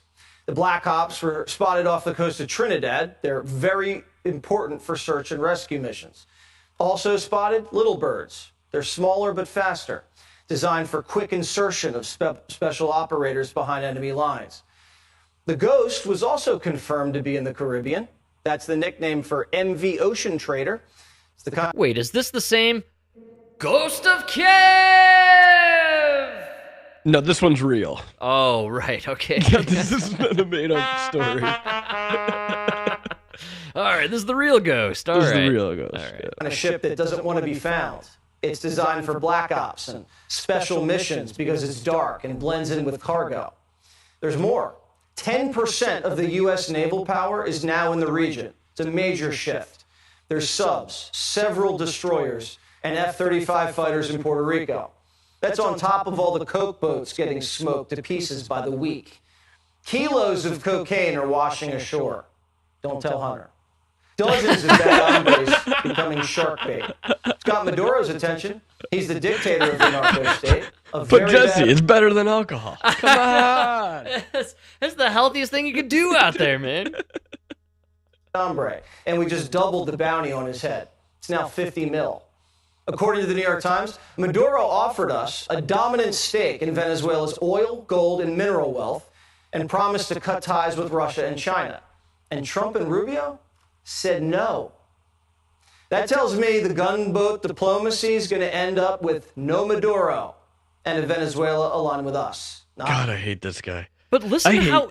I hate you more than Maduro. Dude, do you hear how he's talking? He's discussing a CIA-staged coup in Venezuela backed by our military.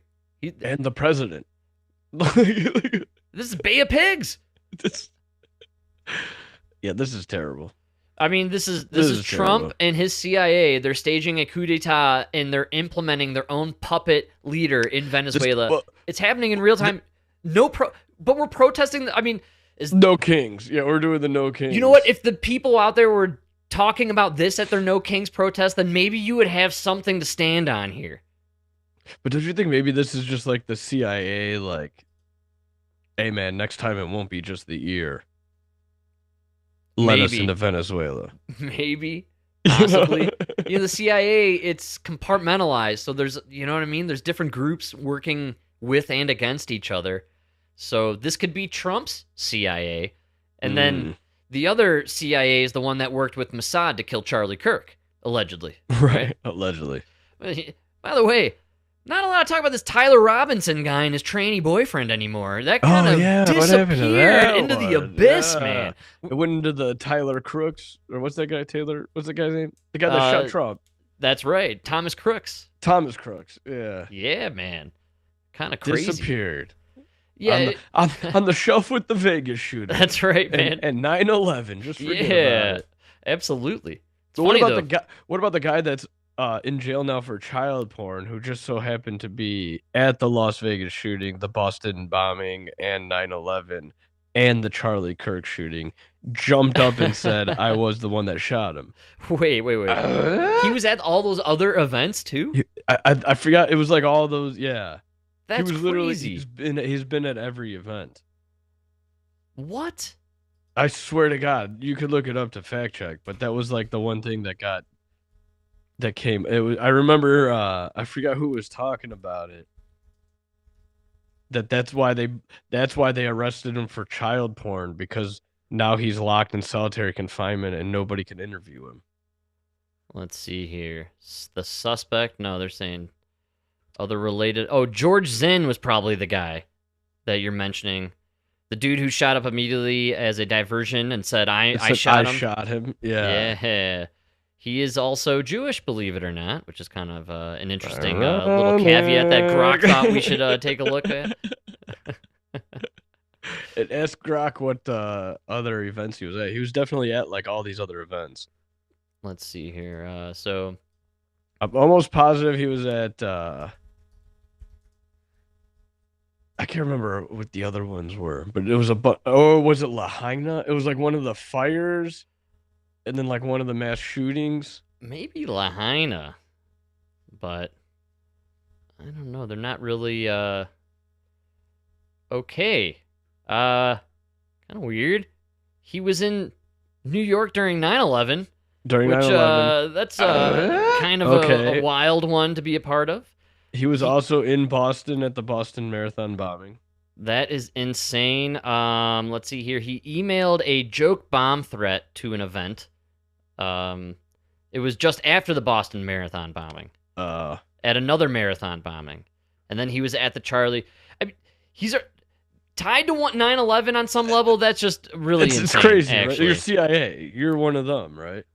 So this has sparked a lot of online theories that Zinn is a quote-unquote crisis actor. And we got to be careful with the accusations of crisis actors. I believe this is what landed Alex Jones in the $2 billion lawsuit, basically. Allegedly. Did we say allegedly? Allegedly crisis actors. The crisis actor thing is something I've definitely gone down as far as rabbit holes in the conspiracy theory dark corners of the web. The Boston Marathon bombing, to me, was one of the most obvious crisis actor scenarios I've ever seen. Something about the Boston Marathon bombing never sat well with me, especially the beta test on locking down entire neighborhoods in order to find the suspect. Insane. When they just started going through houses. Very crazy. And, you know, they did the lockdown thing again, right, 10 years later with the COVID. And but then it turned out that those brothers were like trained by the CIA, or their dad was connected. Always. Or no, it was like their uncle that raised them was a CIA informant. It was something crazy. Yeah, what were they? The Tarlov brothers or whatever? If I remember correctly. I don't remember. I just remember what they look like. Yeah, man. Yeah. Everybody, remember, women loved the one brother. They were obsessed with the guy. Yeah, he was a heartthrob, dude. Everybody loved him because of like one of the like magazine covers. Was it Tarlov? Sarnav. Tsarnaev. Oh yeah, Jokar. No, Tamerlan and Jokar. Yeah. How the fuck you say that? I went for it. I remember he was like it was like a Mangione kind of thing with this dude, if I remember correctly. Yeah, women are crazy. They love the bad guy, right? They love the bad guy, or the bad boy. Sorry, the bad boy. And everyone thought this guy was like a GQ model, if I remember correctly. So.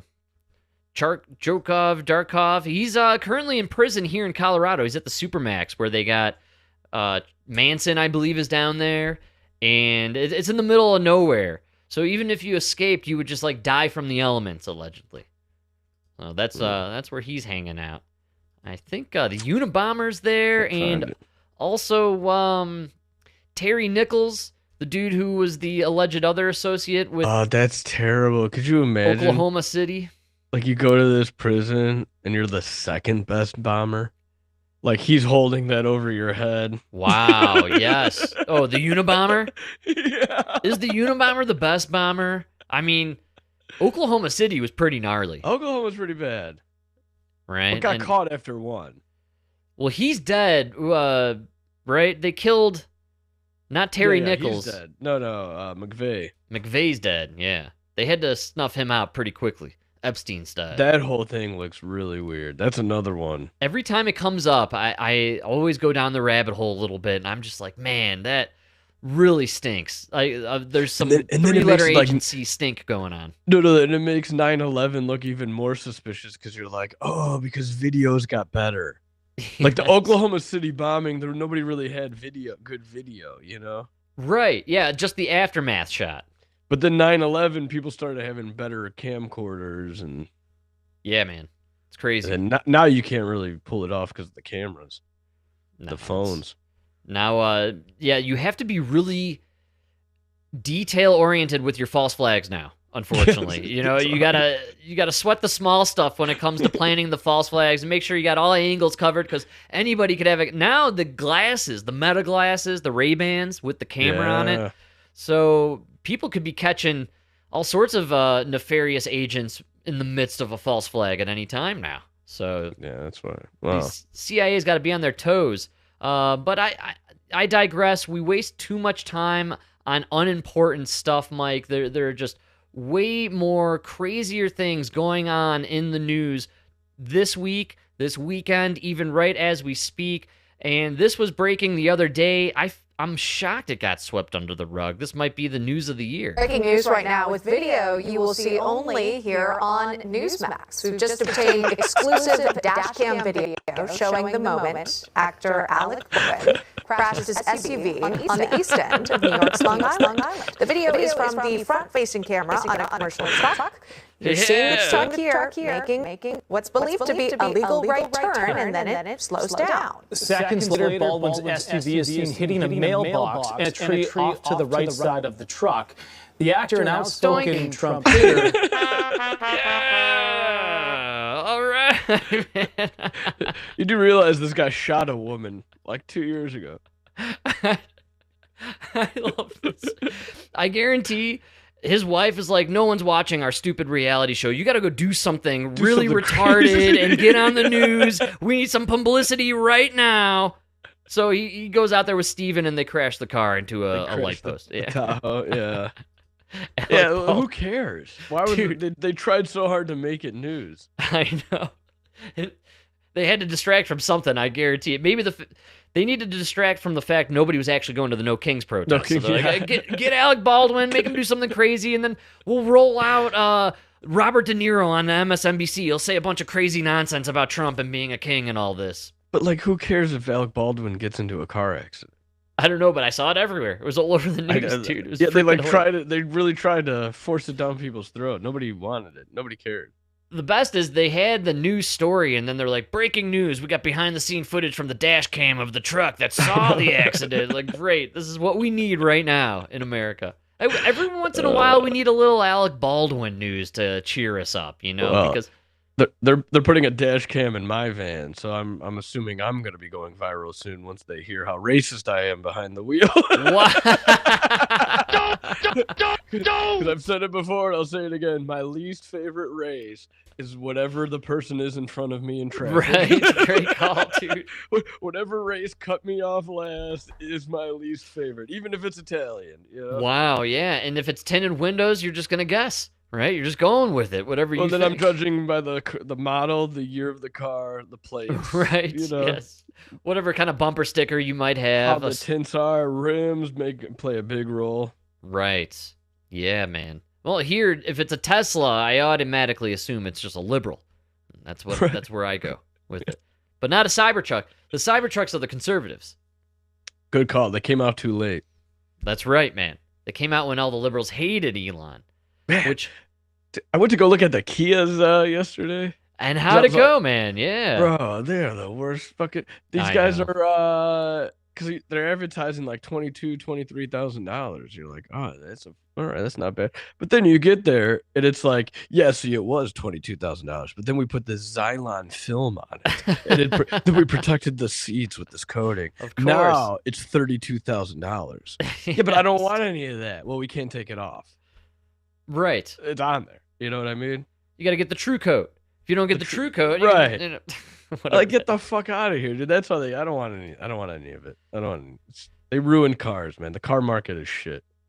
And then, I mean, I'm cruising around this week because the Subaru had to go into the shop. You know, we had this ridiculous fiasco here. I need to get the registration updated. Yeah, right. The O2 sensors. But oil's leaking all over the O2 sensors. Down the street, the oil guys or the whatever, Brakes Plus, they wanted to jack me on $5,000 for all this stuff that they had to do. Emma and I took it down to a Subaru expert down south. The guy literally said, look, you got about 5 years maybe left on this guy, right? We're not going to replace those gaskets. They got about 5 years left on them. We're going to clean up the O2 sensors. Yeah, we're going to then change you'll the pass. oil out. We're going to drive you straight over to the emissions joint. You're going to pass the test, and then get the oil changed a little more frequently on this Subaru. You can get a good 3 to 5 years out of it without doing any major work. So Yeah.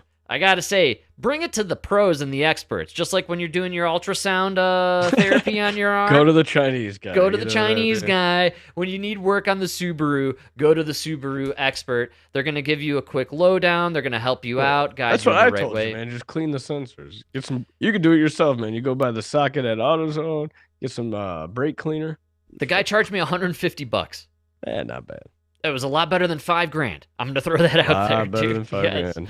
And we passed the emissions, and we're getting the Subaru back on the road. Why are we even doing emissions? This is so stupid. It's ridiculous. But either way, the car was in the shop last week, so I had to drive the new Toyota. Get me back in the 2017 Subaru, man. Holy cow, dude. These new cars, I can't stress enough. You're literally like a pilot. You're pushing this button to turn off the auto shut off.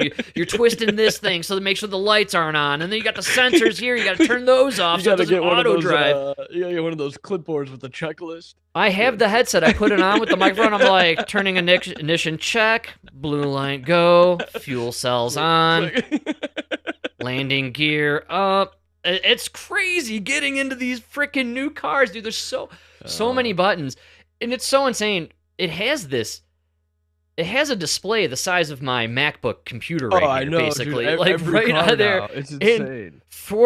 I'm not exaggerating, for about 10 to 12 months, it was just beaming ultrasonic super neon light like into our eyes while we're driving at night. It was like completely impossible to see traffic, and I kept saying to Emma, like, you know, it was. There's got to be a dimmer.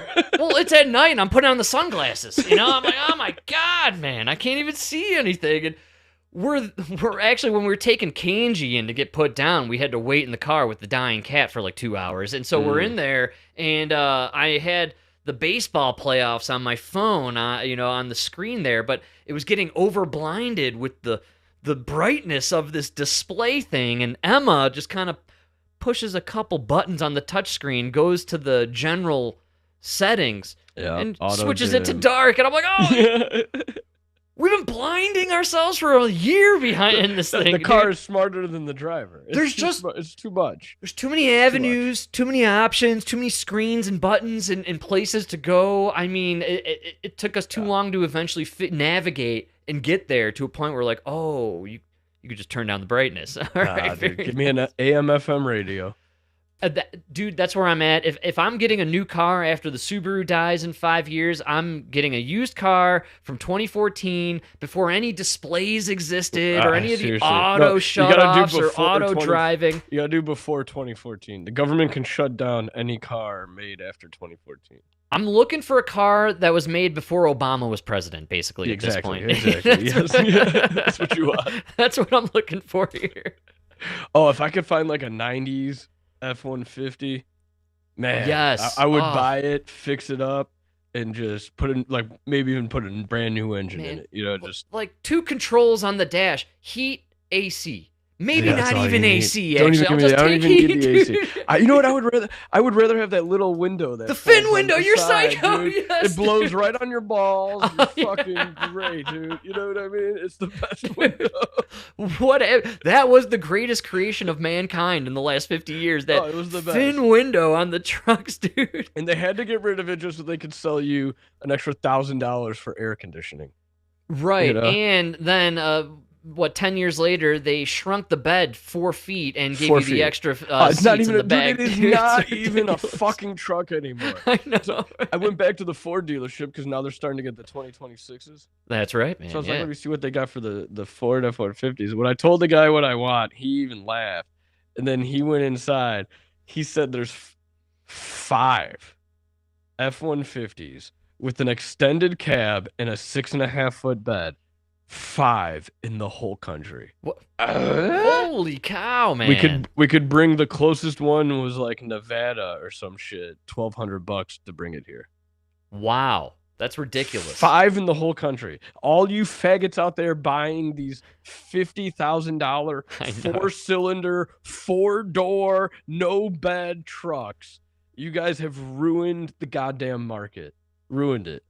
Man, I couldn't agree more. It's really these trucks rolling around, luxury vehicles with some extra space in the back that you can toss some luggage. You could toss your golf clubs. That's all it's big enough for is your golf clubs. Oh, man. Well, it's just, that's the way it was back then. I was thinking how, things of old just don't seem to fit now in the modern era. I was jamming to Sirius XM in the warehouse, and I was doing the classic rock radio station that they have on there, and a tune that I haven't heard in a long time came on, and I was like, man, I understand why I haven't heard it in a while. Lola. Oh, great song. Oh, that should be like the tranny anthem. It should be the Tranny anthem. He falls in love with her at the end. Yes, and the last line where he's like, I know what I am, and I am a man. I am a man, and so is Lola, dude. Yes. That blonde chick's a dude? Man. Yeah. Lola should be their anthem. I was back there rocking out to Lola, dude. I was singing every line, and I'm like, man, this song is probably up there with Dude Looks Like a Lady, where nobody really wants to put that onto the jukebox anymore in the bar for some reason. It's gone the way of the dodo, unfortunately. Dude, that was why I played the Eric Clapton. I've been watching the MTV Unplugged. That's right, man. I've been going through it. Yeah. Dude, Aerosmith. Oh, yeah? Holy shit. Crush it. I'm in a big Aerosmith mood these days. Bro, go watch their Unplugged. Are they an underappreciated classic rock band? Yeah, it's kind of crazy. You know how I said it before? That show exposes the true artist versus dude, Steven Tyler, artist through and through. Dude, he goes from the piano. At one point, he just busts out a harmonica. Yeah, man, and then that's he's playing right. This like giant recorder thing. Yeah. And then, like, even when he doesn't have an instrument, he's just like slapping his legs and like he's like whistling at one point. You're like, yeah, man. This guy is just, and he's just such a great singer. Well, they sound amazing acoustic. It's an amazing performance. He's got to be in the top 5 frontmen in rock history. Absolutely, got to be up there. You got Freddie Mercury, Robert Plant. What's his name from the Who? Daltrey. I just when it comes to classic rock, there's not that many that can really take that top 5 position. I'm throwing Aerosmith in there. I think Steven Tyler, one of the vocal range wise, I mean, amazing. Who sings like that, man? I mean, he crushes it, dude. One of a kind, dude. I'm telling you that acoustic, that Unplugged really, really exposed it. That's why Eric Clapton's was fucking amazing. Aerosmith was amazing. Wow, and Nirvana, one of the all-time classics. And you jammed for us. Elton the bitch is back. Yeah, Elton John. Awesome, dude. That guy kills it. It's crazy. I don't know if you got your finger on the pulse or you're just tuned into the zeitgeist, but dude, all I heard this week everywhere I went was Elton John. He was on every radio station. Every time I changed to a new station, be another Elton John. I mean, for a while there, you couldn't escape Fleetwood Mac, which was really annoying, actually. Yeah, not it literally that good. was like Overrated. everywhere. Overrated and overplayed, bro. Get out of here with the Fleetwood Mac. I don't want to hear Rhiannon anymore. All right, no more Rhiannon. Get it out of my face, Landslide. Dude. Yes, out of here, dude. I've heard enough. Not enough Aerosmith. And by the way, what a catalog enough with the sing for the women, sing for the tears. Yeah, or no, what. dream on. We're done. We've dreamt on. We dreamt. Dude, there's so many great songs by the. Every time you think about putting on Dream On, give me Dude Likes a Lady. Dude Looks Like a Lady, all right? Yeah. Well, that's what the acoustic, I believe it's like all of their Toys in the Attic songs. But then great they album, do Dream On. And it's like, no, that's one of those albums they never play. You never hear any of those songs on the radio. Right. Yeah. You know, it's crazy, man. Yeah. No, same is true with Led Zeppelin. You're always getting Kashmir. Kashmir, I know. It's a great tune. Great tune. Or Stairway to Heaven. I know, but man. Bro, Wayne's World, when he starts playing Stairway to Heaven and the guy so points good, at the side.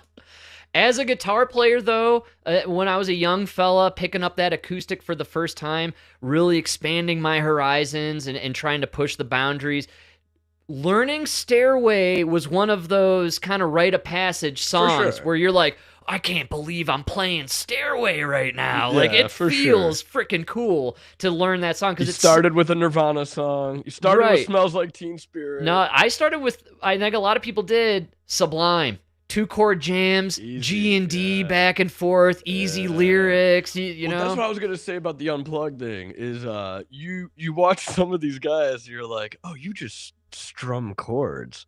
Yes.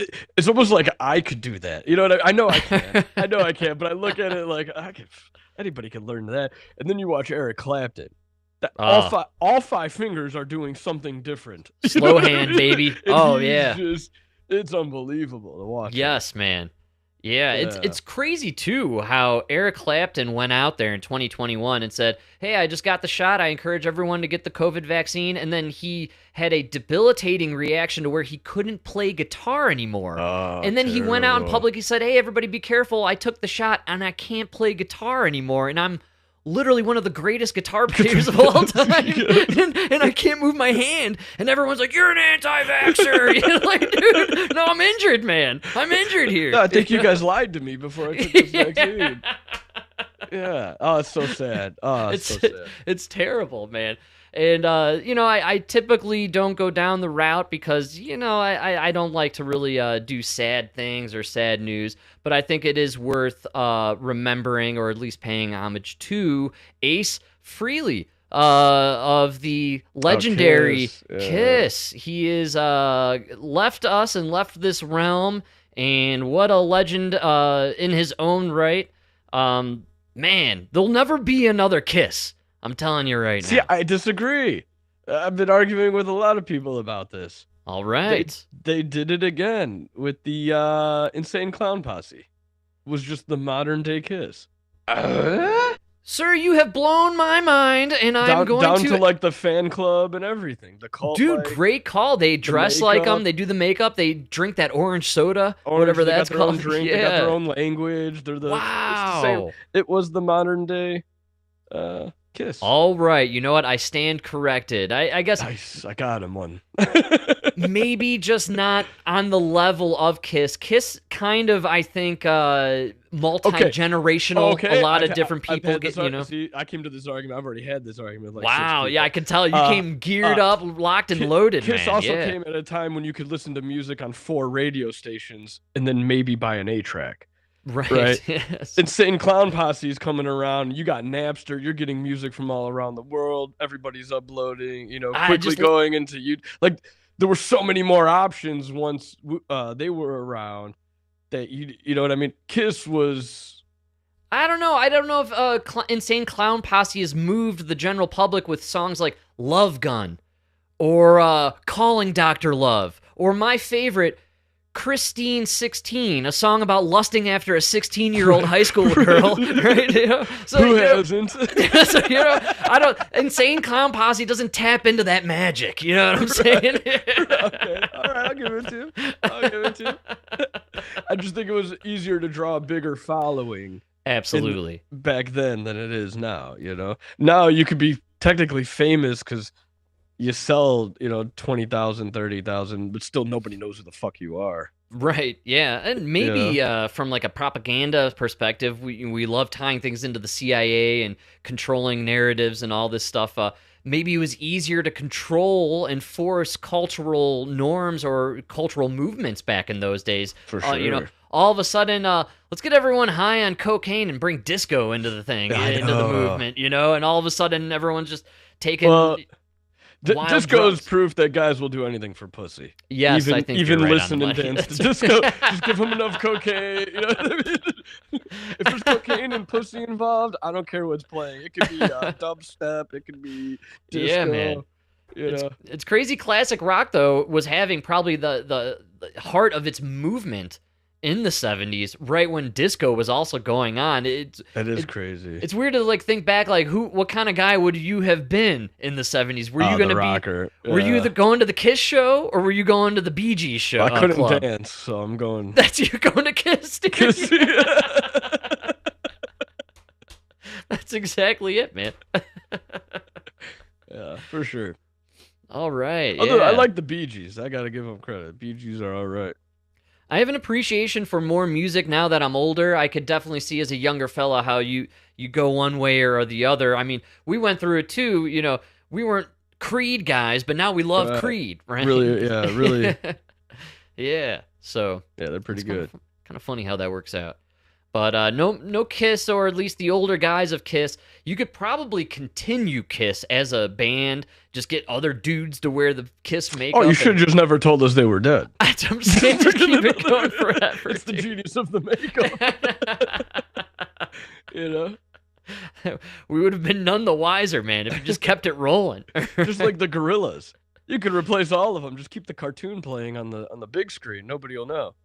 I saw the Gorillas live, by the way. I remember you saying how good it was. Maybe 17 to 20 musicians on stage, and then a couple DJs off to the side of the stage. And it's the one guy, the lead singer, and the dude who was from Blur. He is the Gorillas. You were right on the money, dude. It's just 4 cartoon characters up on that screen. Could be anybody. This guy in 30, 40 years could be in his 80s still doing the same thing off to the side, and we're just watching the screen, who knows? So it's a genius move, honestly. Yeah, not bad. I don't know if you saw this or not, but Timbaland? You remember Timbaland, right? No. He was Justin? No, that's Justin Timberland. I'm talking Timbaland. Timba? Yeah, Timba. He's the black Justin Timberland. He's a producer. He worked with Aaliyah. He had that famous Aaliyah song. Not gonna lie, I don't even know who Aaliyah is, except isn't she the one that Jay-Z was raping? Yeah, and she died in the plane crash, right? Yeah. Yeah, there are a lot of alleged stories about Jay-Z and Diddy and all these other guys. I think Jay-Z was the main one alleged in that one. But yeah, Aaliyah got famous through Timbaland. Timbaland was really hit back in the early aughts. He really had a lot of hits out there. You probably recognize him if they floated across, but he did something crazy. He's back in the scene because he has debuted the world's first AI artist, and he did a music video with this chick. This Put ice on my shooter. He gon' duck immigration now. Bitch, I'm back now. Check my stats now. All these clips on me, I might black out. I was broke then, but this lady's ain't not that real. now. Knock on Fiji, the VV splash now. The AI wrote the lyrics. It's all AI, and even visually, this lady is AI. Nothing is real. Humble. I seen kingdoms. Except Timbaland. Timbaland, he put himself in the background there. I seen whose real name is Timothy Zachary Mosley. always with these guys. Isn't Jay-Z like Aaron Carter or like Joseph Michael Carter or something like that? Even like Lil Wayne, he's like Stephen Michael Wayne Carter or something. Like they're all something.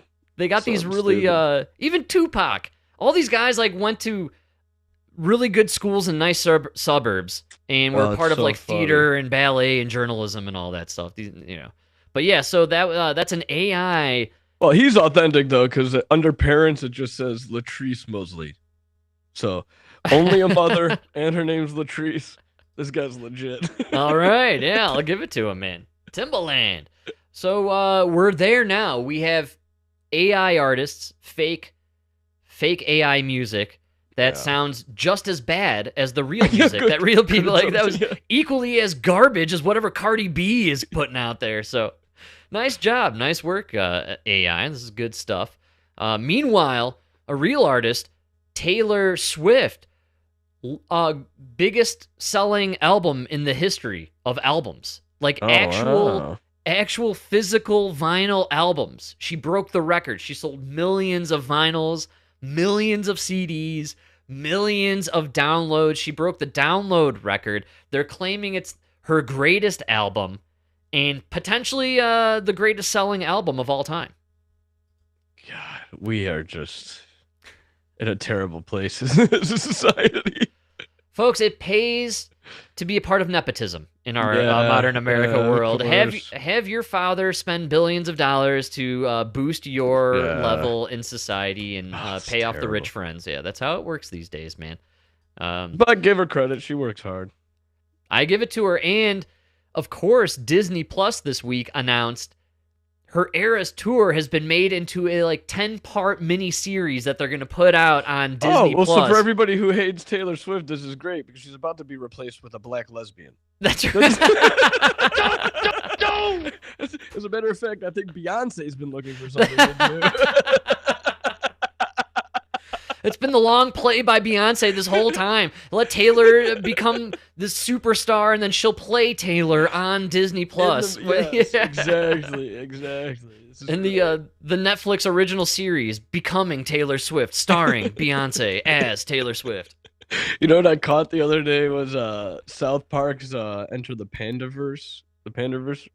Right. It was like their movie that came out a few years ago. And during the lockdown, it was like 23, right? So it was like just after, and you gotta go watch it because just the fact that how much worse it got for the last 2 years. Wow, really? So funny as far as like the Disney, because they tear Disney apart. That's the one where Kathleen Kennedy's like, "Fuck it, make it more lame," right? Make it gay. She says, "Make it gay." More lesbians and she says, "Put a chick in it and make it gay for everything." It's so good. Dude, they tear her apart. But then the fact that Disney just kept doubling down, that for 2 more years, they're still worse. doing it. It's way worse. Well, apparently, and I didn't really follow this too much. We didn't really get down with it, but Snoop Dogg got into some major hot water about 2 or 3 months ago. Yeah. And he apparently was on a podcast and he made a comment offhand about how he went and took his grandchildren to go see that new Buzz Lightyear movie by Disney. And he's like, I'm sitting here now with my 6-year-old granddaughter, and I have to explain to her what this lesbian couple is all about. Like, why'd you put me in that situation? A very valid complaint, by the way. Right? Most parents can agree with. And then it came out now over the past couple weeks, Elon boycotting Netflix, and Netflix just ham-fisting LG sandwich content into everything for kids. It's not just kids, adults. Everything out there is a fucking lesbian is kicking everybody's ass. That's right, It's insane. Insane. But really, the creepiest part about everything in my book is what Snoop Dogg ended up doing this week. He's got his own kids show that he has now introduced gay couples into. For his stuff, it's called Doggyland, apparently. What do they have on this man? Yes, man. Jesus Christ. What do they have on him? Man, when you're living in the dog pound, feeling the breeze, I mean, you're doing something, To think that you were a drug dealer in South Central LA, and now you're in this LGBTQ fight. Yeah, man. Well, first of all, the last year or two, Snoop Dogg's been in everything. He's got everything. He's in commercials, TV shows. He's being a guest judge on all these programs, and then all of a sudden he makes this slip up of a statement about Buzz Lightyear, and now he's got to put a gay couple in his kids show called Doggyland, which kind of questionable in its own right. I'm going to say Doggyland seems like some sort of a porno where they only do doggy style. You know what that means? He's definitely on those Diddy tapes. Dude, you're psycho. Exactly. They're like, Snoop Diddy gets out of jail in 2 months. I don't know if you're aware. Hey man, put the gay couple in. Yeah. Forget what I said on that podcast. Put it in. Oh man, so Terrible. bad times for old Snoop Dogg, but good times for Italian Americans this week. We had a day of celebration finally come back. Yeah, did you? Christopher Columbus Day. Yes, the man. parades are back. The statues are going back up. Dude. Yeah. Kind of out of nowhere. I didn't expect it. I just stopped thinking about Columbus Day only because they destroyed it. They took it off the calendar. They tore down his statues everywhere. And Well, didn't it become like Indigenous Peoples Day? it did, yeah. And So gay. here, Hard to say. Even harder to celebrate. can't pronounce it, can't spell it. I mean, what do you think you're dealing with over here, man? Well, they shot themselves in the foot because you can't say Indian anymore. Indian Day would be so much easier. Right. I mean, even Native American, that's too much. It's too Yeah, much I don't for like me. it. Yeah, no. Plus, are they keep it native? simple. Right, we don't know. You know? I mean, technically, me and you are native. We were born here. That's right. You Good know? call. That's why that native doesn't work. Yeah, Natives Day. Yeah, Columbus Day is back, and this kicked off things earlier in the week, and I thought it was one of the funniest little Trump clips I've seen in a long time, Mike. And this is for you, for me, for our Italian brethren out there. In other words, we're calling it Columbus Day. Yes.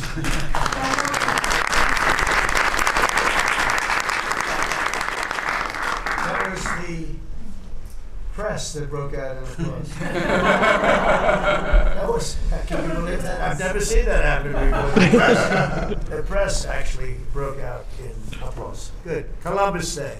We're back. Columbus Day, we're back, Italians. Yeah! All right! We love the Italians, he says. I just love how they keep trying to push this thing where he's like mentally declining. It's like, Right. your guy was hiding from the cameras every day. This guy, you cannot get him away from the camera. We never saw Joe Biden sign anything. It was anything. the auto pen doing it behind the scenes, man. Although I gotta say something, if you could go back to just the image. Yeah. Let's see here. Get it up there. Listen, somebody's got to stand up to Trump in this office. I think we got enough gold. It's literally why the price of gold is so high right now. Because it's all going to the White House. They're putting this shit on the walls, man. Come on. I think we got enough gold in the White House. Great call, dude. Have you seen the shots of the Oval Office? The Oval Office looks all ridiculous, gold, dude. It looks like our grandpa decorated it. Dude, it's like, dude, come on, man. It's terrible. Too much. Gold has much. skyrocketed too, by the way. I was on the money a few weeks back. Invest in that gold and silver, man. It is through the roof. Yeah. Although they're claiming now it may have hit its peak and it could be on the decline again. So we'll see. I'd like to ride it out. Bitcoin apparently might hit a big slump and then skyrocket. That's a lot of it's slumping. the talk there. People are claiming it's doing a little bit of an October slump, and then you're going to see a massive bullish extreme. See, I disagree shot to because I the saw stars. another analyst guy who like watches the markets. His analysis is everybody's struggling. So the reason you're seeing the dip is because these are people who have no choice but to sell their crypto. Wow, for the money. Interesting. Defaults on auto loans are hitting all-time highs. Really? Well, Yes. who didn't see that coming, dude? For 3 years here, I saw everyone driving a brand new car, the new like a Mustangs. $90,000 fucking car, bro. Like all of a sudden, out of nowhere, everybody around me could afford an Alfa Romeo. Apparently, like this was like just the commonplace Where did average they guy come car, man. Yeah, I Where know. did they come from? Alfa Romeo. Yeah, or like dude. Mercedes, AMG, Yes, man. BMWs. Like, what the fuck are we doing? Who has that kind of money? It was like 3 or 4 years ago at this point where I'm seeing all these new cars cruising around, and we were shopping, but we held off because we're like, dude, this is ridiculous. You can't. No, who can afford these interest rates and these down payments, dude? $900,000 payment on the car, and then Dude, your insurance is a couple $100. Yes. Who could afford that monthly? Now you're Come saying people are defaulting on those loans? Yeah. Color me shocked. Honestly, and I dude. guess we're at like an all-time high for credit card debt. Americans are broke. That's been going on for a while. Yeah, we are broke. Yeah. Well, also, we have this insatiable habit of spending all the time. And we got to keep up with the Kardashians, bro. We got to look fabulous all the time. And by the way, not cheap. Those Ozempic pump-ups you're getting shacked into your belly there every once a month or whatever, that's like $1,300 a shot for that stuff. So, I don't know, man. The American lifestyle has to kind of change in some way. When I tell people that I can't find a car because I just can't really afford one, oh, you make good money. Yeah, nobody can afford a $50,000 car. I don't care what you think you are. You can't afford a $50,000 car. Even the wealthy elite, I'm pretty sure they lease their cars. I don't even think they buy their freaking fancy-ass cars, man. I'm sure they have a way of they write it off, Frank. We don't even know what it means, but they're doing it. They're writing it off. They know how to do it. I don't know, man. Every car I look at is $40,000-$50,000. It's just $45,000 for an Explorer. That's Ford insane. Explorer. Come on. Absolutely, man. Totally nuts. Well, and then you know what? I have another gold shot. How funny is this? So, Andrea Bocelli came to the White House this week. Did you catch this? Funny. And I'm sure Nona was very thrilled about that. Nona loves Bocelli. Oh, that's all Italian women, regardless of age, love Andrea Bocelli. This man is the sex symbol for them. And look at all that freaking gold, bro. You weren't even kidding, dude. What I'm talking about. That is so ridiculous, man. And he got Bocelli to sing a little bit for him, which is fantastic. Yeah. Trump loves Bocelli. Let's tone down the gold. I mean, dude, the gold drapes. It's a little much. All these weird statues on the wall or whatever the fuck. He's got a bigger picture of Reagan than Washington. Yeah, wow, man. All right. A lot of gold. Looking good. I like it, man. Did you happen to catch Arnold on Bill Maher? I did, man. Yeah. I do love when Bill was like, how could you be a Republican? He's like, well, I studied history and Republicans freed the slaves. They gave everybody the right to vote. Ronald Reagan, Nixon started the EPA. Ronald, he lists all these things. And you're like, yeah, everything great the country done has been the Republicans.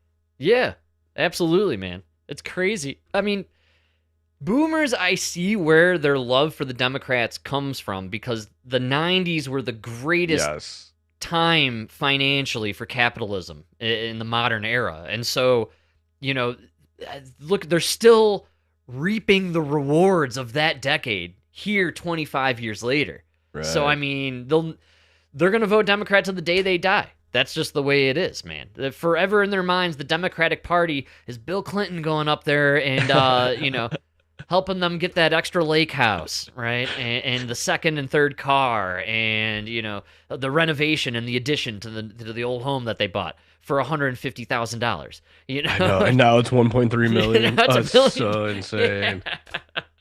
And it's crazy. That's boomers can't figure out why the other generations cannot stand them. It's unbelievable, dude. Even Nona bought that house for $40,000.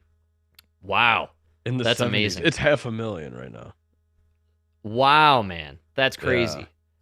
Yeah. Well, it's funny, Democrats and Republicans, the messaging, it's tough for the Democrats versus the Republicans. Clearly, as Arnold showed us, just go back in history, man. And you don't even need anything new. You could just lean on the history of the Republican Party. That's enough to kind of push your message along.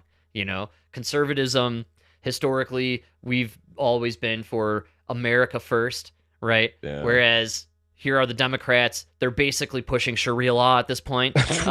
With Ma'am Danny, who's a lock at this point. What is going on here, dude? That guy's going to win. Did you see the debate? Apparently the big thing that happened was that Ma'am Danny gave it to Cuomo by asking him why he didn't go to a mosque in 10 years. I know, who the fuck cares? That should make you want to vote for him. Dude, he didn't go to any fucking mosques.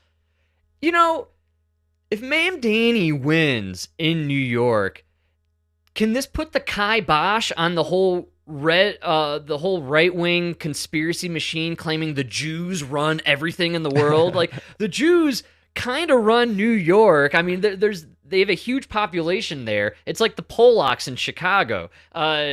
You're telling me they're not going to control this election on some level to the point where Mandani doesn't win? I mean, there's no way the Jews want this guy winning. Yeah, I think it's going to get well, I don't know, because you're dealing with like new age, like the Jews over 40 are like, no way, we want this guy. But the other kids, you know, they don't know any better. Great call, man. Yeah, I guess it's funny. This new age anti-Semitism is generational, basically. And it's like, I mean, you get the Jews that hate the Jews. Look at Bernie Sanders. Self-Jew hating Jews. Chuck Schumer, you know? Right. Yeah, good call, dude. Oh, man. Well, it's just a tough road ahead for the Democrats. They're basically going to have to lean on this socialism agenda. Mamdani is the face of it in New York, and they're allegedly pushing AOC to take over for Schumer there in the Senate. Crazy. Really crazy. I don't know if it's going to work because I think she's got her eyes set on 2028 and the presidential campaign. I don't know. Yeah, that's right, man. I don't know about 28. AOC and Bernie did a town hall this week. Did you catch any of this action? No. There's a moment where Bernie completely loses his mind and goes berserk over funding and all the stuff in the oligarchs. I did see that. Very funny, very funny. But AOC goes down a nice little rabbit hole about social media influencing and why the right is dominating the messaging versus the left. And we've heard this story before, the manosphere and all that jazz, but AOC, once again, tripling down on her beliefs on white guys on the right side. Did you see the video that guy made of why she's wearing sleeves now? I did not see this. They're calling her abuela arms. Because she's gaining weight, so her like arms are getting fat. She's getting the jiggly arms. She's starting to turn into an abuela. Yeah, that's right. Big Anus's dad used to warn us as kids. He always said, "Stay away from the Dryden apartments," which were primarily Latino, populated. He always said, "Stay away from those Dryden apartments. Those young Latin ladies, they may look tempting at a young age, but eventually they pop out 7 kids and gain 300 pounds." Dude, do you remember Mr. Burrito? Yes. Dude. Remember they had that young hot chick that was working there? Yeah, She's that's like right. Part of that family. You got to see her now, dude. I imagine 7 kids, God. 300 pounds later. Yeah, that's how it was. It's right on the money, dude. Could that be the same person? I mean, I know I'm not looking much better. You know what I mean? Time comes for us all, my man. Makes fools of us all. That's right. And speaking of being made a fool, week after week, it seems like we're just doing it. Here we go again. Let's dance. It's AOC time. Online. They have been successful because they have also been very clear, especially digitally, about what they believe. That women are inferior, they do not deserve equal rights, that they believe that LGBTQ Americans are subhuman, that they believe and are circulating disgusting racial and white supremacist messaging that they are able to get away with digitally and online. So we need to censor them all. Oh wait, this is crazy. Oh wait, we already did that. We tried that. Right. Plus, I never hear any of these. Like, I never hear anybody. No guy that I know that's a conservative thinks women are inferior. I know. And transgender are non-human. No. We believe that gays are gays, whatever. We just don't want to hear about it. And trannies probably need some mental health. If not, very least, we don't want them in the military, and they probably shouldn't be allowed to buy guns because you have a mental health disorder. Yes. Conservatives, especially Christian conservatives, worship the woman as someone who brings, who takes care of the home and bears the children and takes care of them. And a woman, they really respect women, actually, on the right. I mean, a woman is do what I could never do. Let me go clean shit out of a sewer. Yes. That's what I'll do. You do the thing that I couldn't do. Absolutely, man. No, women are highly regarded and respected. They are a mutual part of of what is needed in order to raise a family. And I don't know anybody who thinks they shouldn't have rights. I'm a red-blooded American. I believe everybody has the right. You know what I mean? I don't think you cross that border illegally. You have the same rights as me. Right. You know what I mean? Yeah, That's where man. I draw the line. Yes. Right? I don't know. They have to push this narrative so that way the protesters can go out there and wear their Handmaid's Tale or whatever it is. You know, they love those costumes, and you know, you got to sell the Orwellian dystopia one way or another. But when it comes, oh, go ahead. I think when it comes to disrespecting women, it's the left. They want dudes to beat women in their own sports. They want dudes changing in women's locker rooms. I mean, they wanted to strip women of the name women and call them birthing persons. I mean, like, could you get more disrespectful? Maybe you can by claiming black people can't find the DMV or read a book, right? Yeah, but there's nothing more disrespectful to women than to say we're equal, we're the same. Yes, exactly. We're not. You know what I mean? What you do is amazing. I don't know. Absolutely. What women can do, men can't, and vice versa.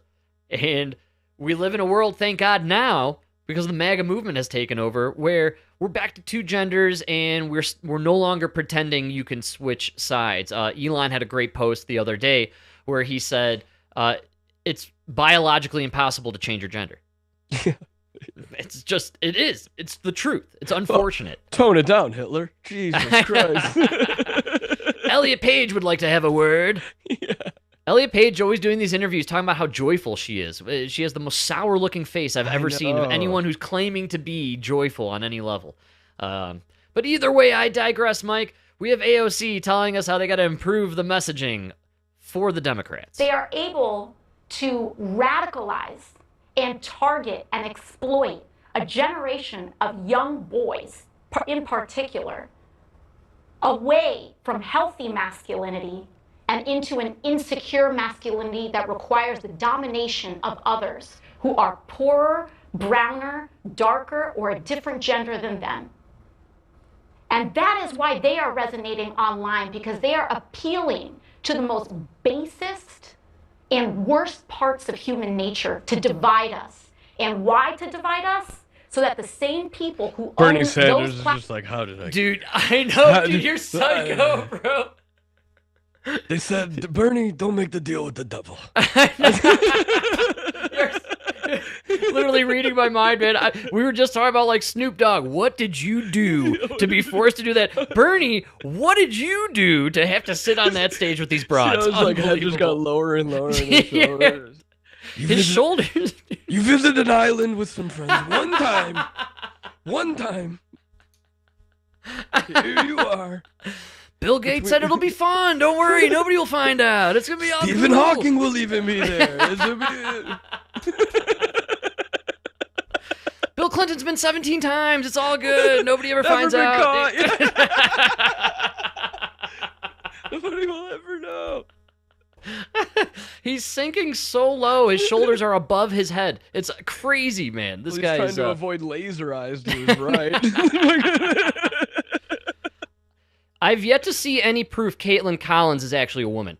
I'm positive that's a transitioned man that they're trying to push onto the public as this is a big conspiracy in the dark corners of the web, and I never get down with it, but you'll see these videos sometimes where they show all these celebrity women like Charlize Theron and you know, Jennifer Aniston, and they like focus in on the Adam's apple or something allegedly, like, and there's all these claims out there that all these celebrity women are actually transitioned men into women and all this stuff. I really don't believe any of it. It's all so far-fetched. Except for Caitlin Collins. There's something extremely manly about this woman I can't put my finger on. There's a little bit of a big Mike. Yeah, going on there. I went the other way accidentally. Good call. She even crosses her leg like a Trudeau. That's right. It's very Obama-esque.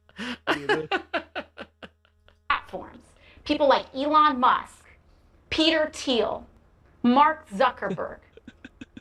I gotta sit here listening to this bitch talk. And RFK is just sitting there racking up $26.50 for a onesie.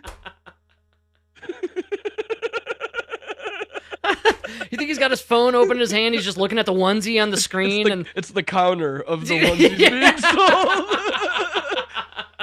He's made $143 since I've been sitting here.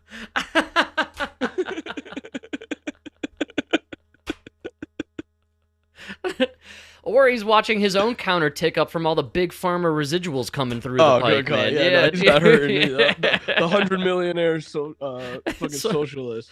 Yeah, man. The anti-oligarch socialist millionaire. That's what we got with Bernie Sanders, dude. Anti-oligarch who has $100 million from being in public service for 40 years. I know, dude.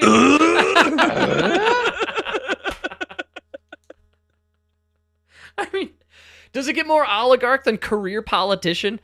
Seriously, dude. All of you guys. And then you have to go out there and make up excuses for why you're getting massive $100,000 checks from big pharma or from the military-industrial complex. Like, man, you guys are all filthy. Flying private jets to go to these events. Absolutely, dude. You're all rats in the frickin' swamp, dude. That's all. It's just so funny to me. And AOC taking the high road, pretending like she's going to be the spokesperson for the marginalized and the victimized and all these other groups that we stopped caring about 10 seconds ago because we're in the MAGA world now. But how funny is that? Everyone, that was tweeted out by one of those left-wing influencers claiming, there's no doubt about it, AOC 2028. So I'm saying, please, God, bring that on. Because we got a Vance Fetterman ticket just dying in the wing over here waiting to take you on. Could you imagine the debate? She can't debate anybody. That's the problem. Their policies, you can't debate them. They're floating AOC and that nincompoop, what's her name? Jamie Crockett. Jasmine Crockett? Jasmine Crockett. Way. Dude, There's no way. Dude. There's no way. Oh, yeah. And then I also saw they're really big on Kamala Harris for some reason. As if she was the most qualified candidate to ever run for president. She didn't get wiped out in that election, man. Like, am I crazy? Did they flip CERN back on? Are we in a new dimension of some sort? Like, was that not just a clean sweep of an election? Like, yes. Where did they get this idea? According to you, if these elections were fair, you lost 15 million voters. Yes, dude. Great call, You're man. the worst candidate Democrats ever had. Based on your metrics, if we're to take at face value the numbers from 2020, you were unable to reclaim 15 million people. Not only that, people wanted to vote Democrat so bad, but just didn't like you so much that 15 million people stayed home. It's not even like they voted for the other guy. They just stayed home. No, That's how thanks. shitty you were. I'll see you next time.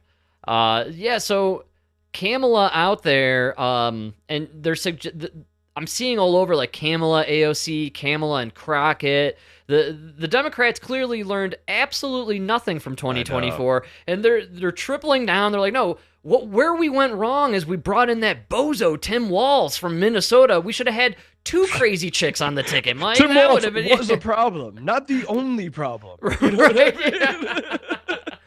Not according to Kamala Harris. According to Kamala Harris, she was the most qualified candidate in the history of U.S. politics. That is a decent. And I got that one a little jacked up on my side. Here we go. But that is a decent resume. But go ahead.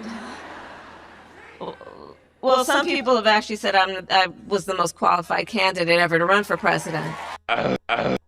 Excuse me? Yeah. How? Yeah, girlfriend. Yeah. I like the some people say. Very nice. But go ahead.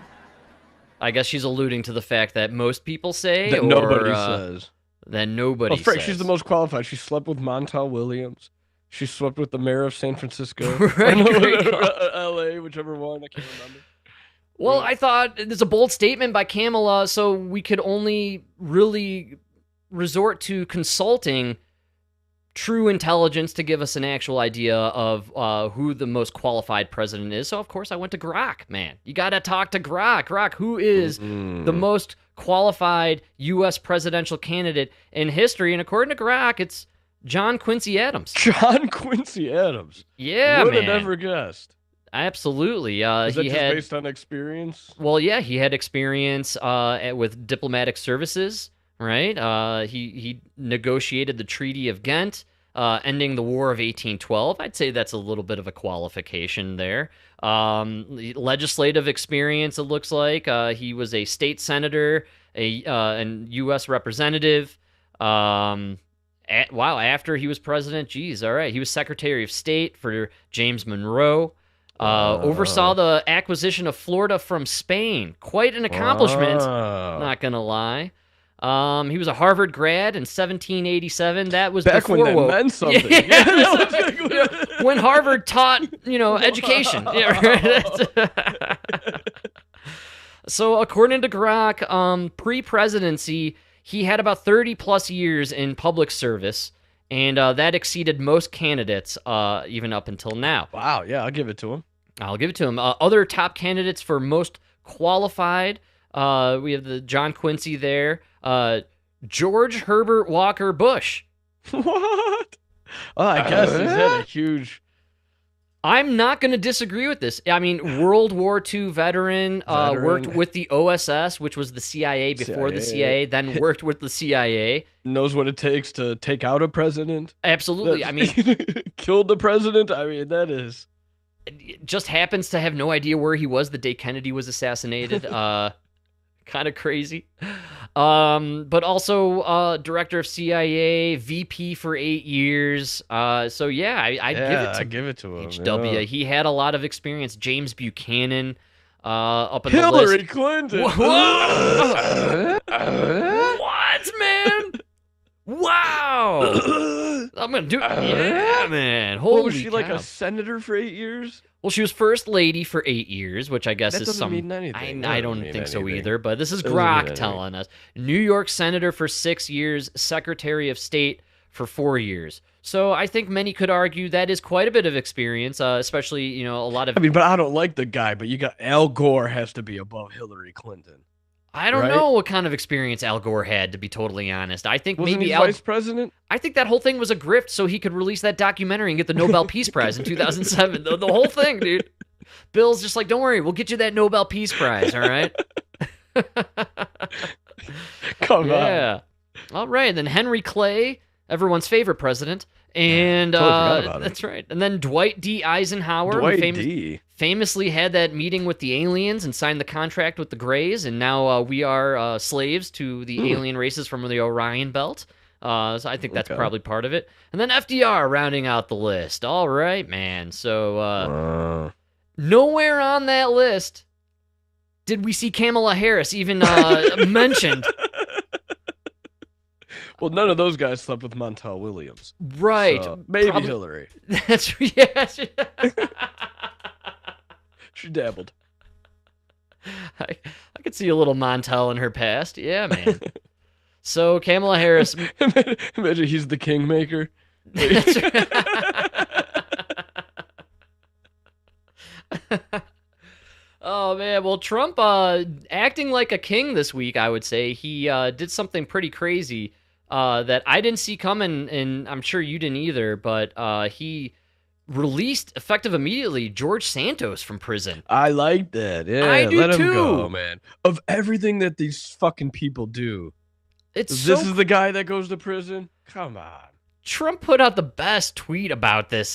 He threw in some massive shade on Richard Blumenthal, who apparently kind of did the same stuff that Santos got in trouble for, lying about his military past. It's really funny. He goes into how, Blumenthal claimed he was a war veteran and a hero in Vietnam, and it was a complete and total fraud. He never went to Vietnam. He never saw Vietnam. He never experienced the battles there or anywhere else. His war hero status and even minimal service in our military was totally and completely made up. This is far worse than what George Santos did, and at least Santos had the courage, conviction, and intelligence to always vote Republican. I love this guy. George has been in solitary confinement for long stretches of time. By all accounts, has been horribly mistreated. Therefore, I just signed a commutation releasing George Santos from prison immediately. Good luck, George, and have a good life. Wow. That is so great. I love the dig on voting Democrat. It's so good. So he's out. He deserves it. Fuck it. Just they went too far with him.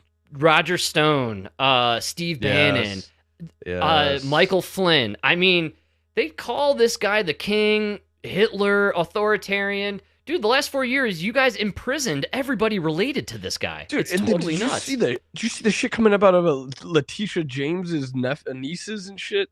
So lying about felonies in order to purchase guns. Like you Democrats, Right. this is what you guys talk about nonstop. Yes, man. But you don't care that she's covering up for her niece who's illegally buying guns. Just like nobody cared that Hunter Biden was the drug addict buying guns, lying on the federal forms. Right? What is the point of your gun laws if it doesn't matter if people lie to get the gun?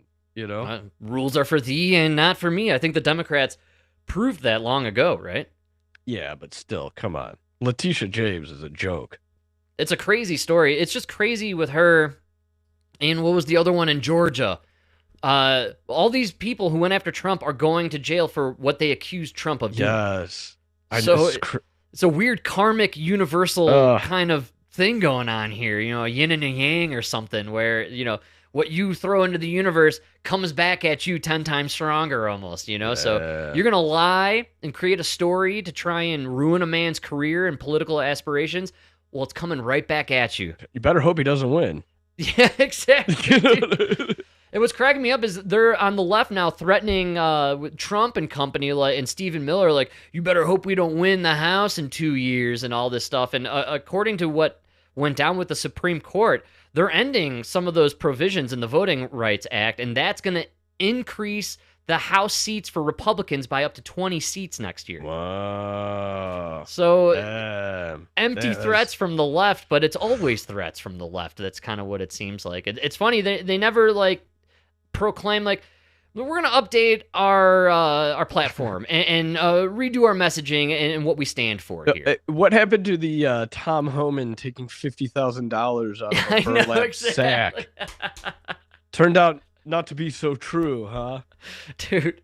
It's crazy. Oh, all these stories, they come out of left field. Man. Yeah, they just disappear, and nobody even fucking thinks twice about it. No, these stories, legacy media with the CIA concocts the propaganda out of left field, and it just drifts back out of right field. That's why it goes left field out to right field. That's. But then people who watch MSNBC, you bring it up, they'll bring it up 4 months later, and you're like, yeah, you don't even know that it got debunked, and it's not true. Well, this Voting Rights Act thing was a huge deal in the Supreme Court, and I think I could squeeze it in here at the last minute. Ketanji Brown Jackson, man, just really not representing the DEI hires in the best way, I would say. She's kind of exposing herself for maybe not being the most qualified in a long time to be in the Supreme Court. So everybody on Twitter is saying she's the dumbest Supreme Court judge we've ever had. No. Second, I direct your attention to the Hispanic one, Sotomayor. Yes, good call. That's the dumbest one we ever had. We just forgot how dumb because she stopped talking. Right. She stopped talking, lets Ketanji Brown talk, and Sotomayor just puts on that T-shirt that says "I'm with stupid," right? And it has the little finger pointing right next to her. It just says a lot about these DEI hires. We just think, whoever's the last one I heard talking, that's got to be the dumbest judge we've ever had. Well, I didn't think it was possible, but Ketanji Brown went out there and decided, as an argument, to fight for the rights of minorities and disenfranchised people and all this stuff, victimed people. I'm gonna make the argument here that Black people are no different than disabled people, okay? And I think that's a lesson we can all learn here, all right? I guess I'm thinking of it, of the fact that remedial action, absent discriminatory intent, is really not a new idea in the civil rights laws. And my kind of paradigmatic. And it's audio only, but they gave us a nice little visual there of her face and, a nice Chiron there. Example of this is something like the ADA. Congress passed the Americans with Disabilities Act against the backdrop of a world that was generally not accessible to people with disabilities. And so it was discriminatory in effect because these folks were not able to access these buildings. And it didn't matter whether the person who built the building or the person who owned the building intended for them to be exclusionary. That's irrelevant. Congress said the facilities have to be made equally open to people with disabilities if readily possible. I guess I don't understand why that's not what's happening here. The idea in Section 2 is that we are responding to current day manifestations of past and present decisions that disadvantage minorities and make it so that they don't have equal access to the voting system, right? They're disabled. In fact, we use the word Yeah, they're disabled, man. Disabled. In Milligan, we say that's a way in which you see that these processes are not equally open. I guess. All right, and I think, Mike, I got you on the red circle of death. You red circled. We made fun of Bill Gates. I think that's what happened. I knew it, man. Oh, it was too good to be true. We were rolling too smoothly there, unfortunately. I'm sure you must have had a comment. Yeah, you're there, man. Yeah. Dude. So are you recording still? Are you still got the recording going there? Still got no record. Just hit it while you got it, man. Hello. Anybody out there? Yeah. No, we're not recording. I don't know how to get it back. I can't get it back without resetting. Oh man, I'll have to snag the last half there for you. That's all right. But so she's saying black people can't get to voting booths. Just like handicapped people couldn't get to inside buildings without ramps. Right. So that's why they need to step up. Yes. How is that not racist? I don't know, dude. No! I can't figure these people out, man. Like it's and hold on here. If they're not physically disabled, you are inferring it's a mental barrier. You're calling them retarded. That's what I'm reading this as. You are claiming black people are too retarded to. Too retarded. It's the black guy searching for the DMV, dude. Like, what? They're too retarded to get in, so we have to step in as a Supreme Court to help them get to the voting booth. Yeah, dude. They can't use a computer. They don't know how to find the DMV, and they don't even know how to get into the building to vote. They can't even. They're physically, mentally incapable of getting into the building to vote. And my question is, what is your solution here? A black ramp or something? You know what I mean? I've come up with the solution. You put up statues of black guys searching for the DMV, and then just have an arrow pointing to the nearest DMV. I would have the guy pointing. Yes, he points. Just a bunch He's of got black the map. Statues. He has a map in hand. It says DMV on the map, and he's pointing in the direction of the DMV. That's how you get them there. One black guy with a map in one hand pointing, with a couple black guys behind him. Yes. Right, like he's leading the way, and you just follow these statues all the way to all statues point to the DMV. And then in front of the DMV, you have your fat, sassy black chick in the sweatpants statue, right? with her ID. Yeah, she got it. I think we just solved it. I think we just solved it. Nice, man. All right. Congratulations, black folks. We figured out how to get you to the DMV and to the polling station all in one go. We'll get you there. I mean, let's do a compromise here, Zoran Mandami. How about not totally free buses, right? Free bus to the DMV. Yeah. And on election day, free bus to the polls. Right. I think we can agree on that. Hey, I'll even meet you there on another one. Let's get rid of the most retarded holiday in the history of holidays, Juneteenth. Yes. Let's end Juneteenth and make the second Tuesday of November, Election Day, a federal holiday. A federal holiday. Did you see Arnold? I did. It was so funny. He's like, I got 3 things that could change these elections. We're going to make it a federal holiday. And Bill Maher's like, well, yeah, everybody wants that. Yeah, everybody thinks it's a good idea. And then he said something else, and Bill Maher was like, yeah, that's obvious. Obviously, we should do that. And he's like, and then we should have voter ID. Crickets. Crickets, dude. I know. supposed to be. And then he literally goes on to explain these aren't my ideas. This is just what they do in every other country. They do it Every around other the world. country. Yeah.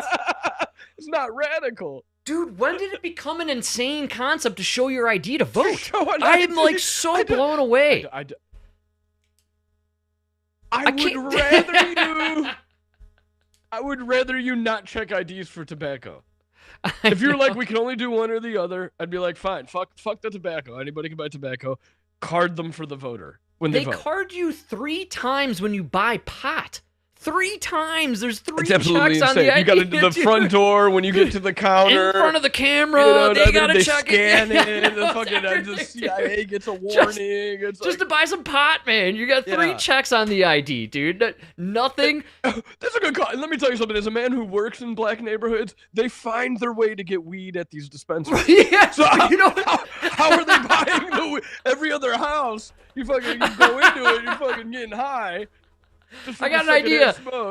Wherever you advertise directions to the local dispensaries, throw in some directions to the local DMV right next to it, or on the same page. You know, I would even be for a bill where in the black and brown neighborhoods we put DMVs next to dispensaries, or just combo. DMV dispensary. Get your weed, get your license, get your ID. ID. Yeah, I love it. I'm all for it. In fact, you follow the laws, right? You get your ID. We'll give you a little dime bag as a gift on the way out there. You know, a free doobie, right? You get a little This will pre-roll. make the statues even better, because then they'll be smoking. Pointing to the DMV. That's right. Yes. You'll have a statue of Snoop Dogg with a bunch of gay fellas, right? Smoking some doobies.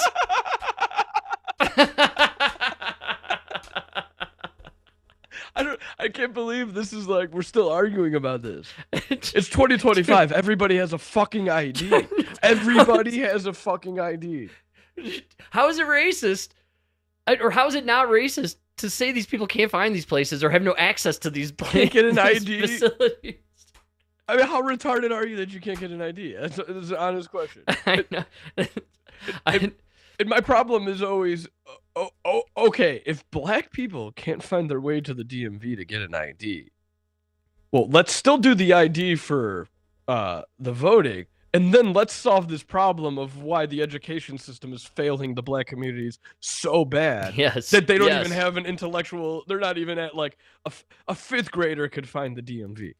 Absolutely. And they have no problem drunkenly finding their way to the Waffle House at 2 o'clock in the morning. So I imagine sober on a Tuesday. How are they buying the liquor without the ID? It's right, dude. You know what I mean? It makes no sense. How are they buying the liquor to get liquored up and fight at the Waffle House? That's what I want to know. Oh, man. Well, according to Chief Justice there of the Supreme Court, or no, according to one of the justices of the Supreme Court, Ketanji Brown. The second dumbest. Because never forget the 150,000 children dying of COVID when literally 0 kids died from COVID. That was your other genius Democrat fucking DEI hire, Sotomayor. Oh, man. Yeah, she's had some doozies in her day, actually. And how is it that the left is like, we need a black Supreme Court justice? We get Ketanji Brown. The right is like, you know what? I really like this guy, Clarence Thomas. I know. He's a great judge, very intelligent, very well-spoken, happens to be a black guy. And according to the left, Uncle Tom, right? That's literally, they immediately went to Uncle Tom with this guy. Yeah. Like, of course he's married to a white woman, you know? Yeah. Which they always are. I don't know if you know. No. Dude, this one guy goes down this rabbit hole of all these people, like, talking about, like, he did Don Lemon, because Don Lemon said some racist shit about white guys the other day. He also told black people, dude, he told black people last week to get a gun and arm yourself for ICE, which is totally He's married to a white man. I know, dude. He's married.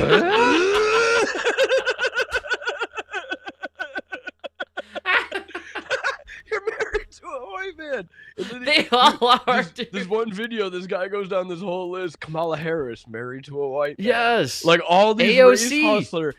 Jean Pierre. Remember the spokeswoman? Yeah, she has a white girlfriend, white right? wife. Yes. Well, she's married to a white woman. Yeah, I know, It's dude. insane.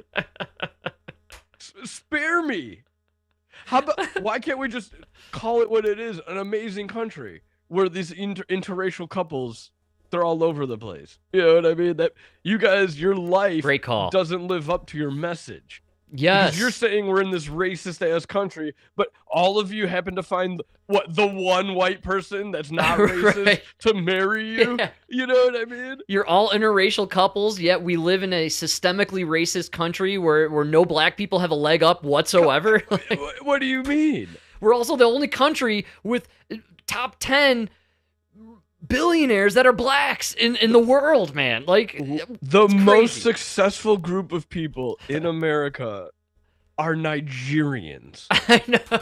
Nigerian immigrants come here and they see the most social mobility because they work hard. They have a good work ethic. It has nothing to do with the color of their skin. Exactly. No, it's they work come ethic. here. They come here. They're educated and they have a great work ethic. And those guys thrive. This is why I think the left, the victimhood group, can't get down with capitalism, because the only way to really truly succeed genuinely in capitalism, unless you're born into it, which that is how it works for a lot of people, but if you want to succeed in a capitalistic world, you got to work for it. You got to earn it, man. You know, and dude, you got to put in the effort. That's what it is.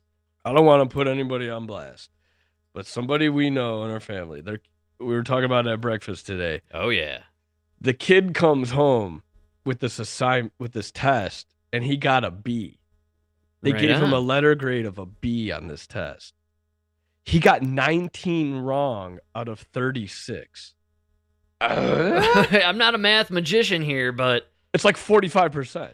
That used to be like a D or an F back in my day. That's 60% was a D. How do you get more wrong than right and you get a B? It was lowering the bar, the standards, man. And that's what we've done. Yeah, exactly. It's the bigotry of low expectations. I love that term. Yeah, man. And then you have to do it for everybody now. And as a result, we're all getting dumber. Wow. And even the smart kids, they're succeeding, but it's barely success measured to other people. Why would I even try for a 36 out of 36 when I could pass with a B average? I know, dude. At 40%. Oh, man. That's it's rough, so dude. insane what we did. We ruined it. Yeah.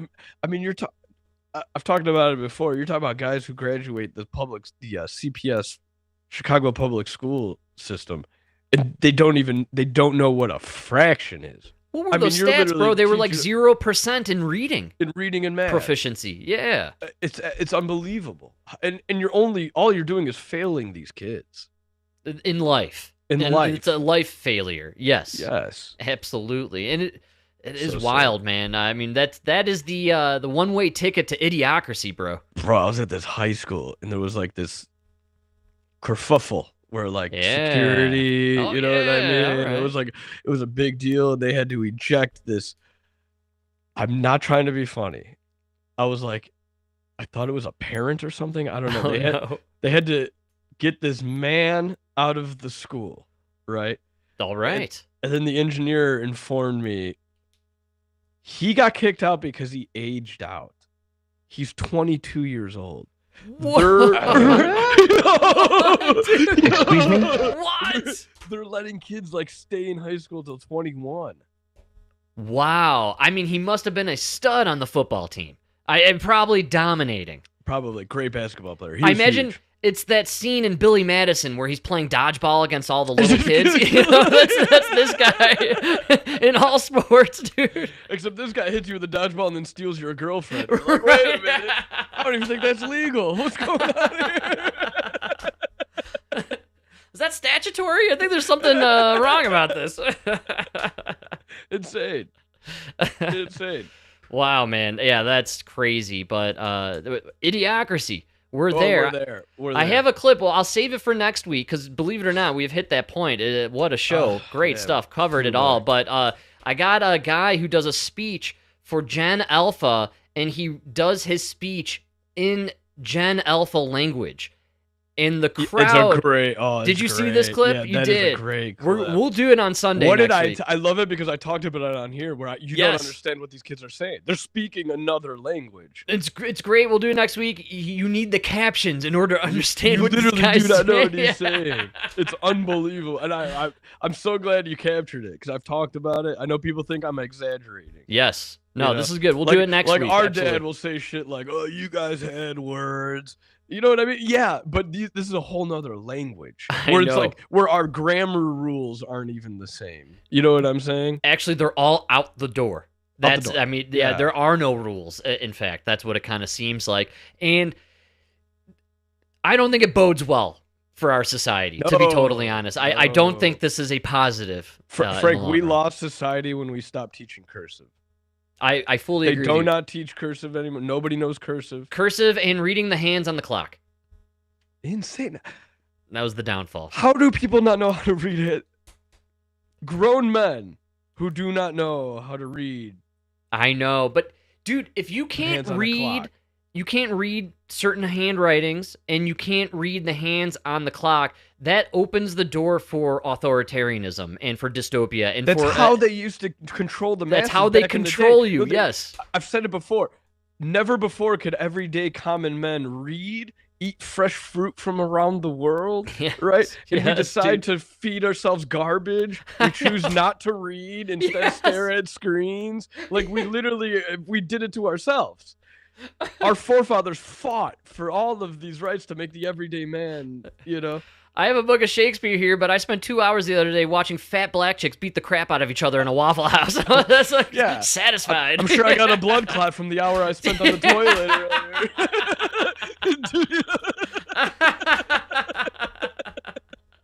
Yeah, it's crazy. Amazing stuff, man. No, instead we doom scroll. That's where we're at. Well, Mike, can't believe we're there. What a show. Great times, good oldies. I'm glad thanks for listening. Yeah, thanks for everybody for hanging out. Good crowd. I hope everybody has a fantastic remainder of your weekend. Enjoy your week. We will be back on Sunday, same time, same place. Enjoy football and the remaining. Now that no Kings happened, it means the shutdown will be over and chemtrails will return nationwide. So we had a nice break there, but they're back, baby. So get your sunshine when you can, right? So predictable, so stupid. Yeah, it's so sad. All right, folks, have a great one out there. We'll see you next time. Thanks again. DJ Rodfather. Yeah, all right, man. What a great job. Dude, Eric Clapton. Master, dude. Yes, dude. Insane. One of the greatest. Check it out, man. MTV Unplugged on Amazon. It's a great throwback. All right, man. I'll be there. We'll see you next time.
Day.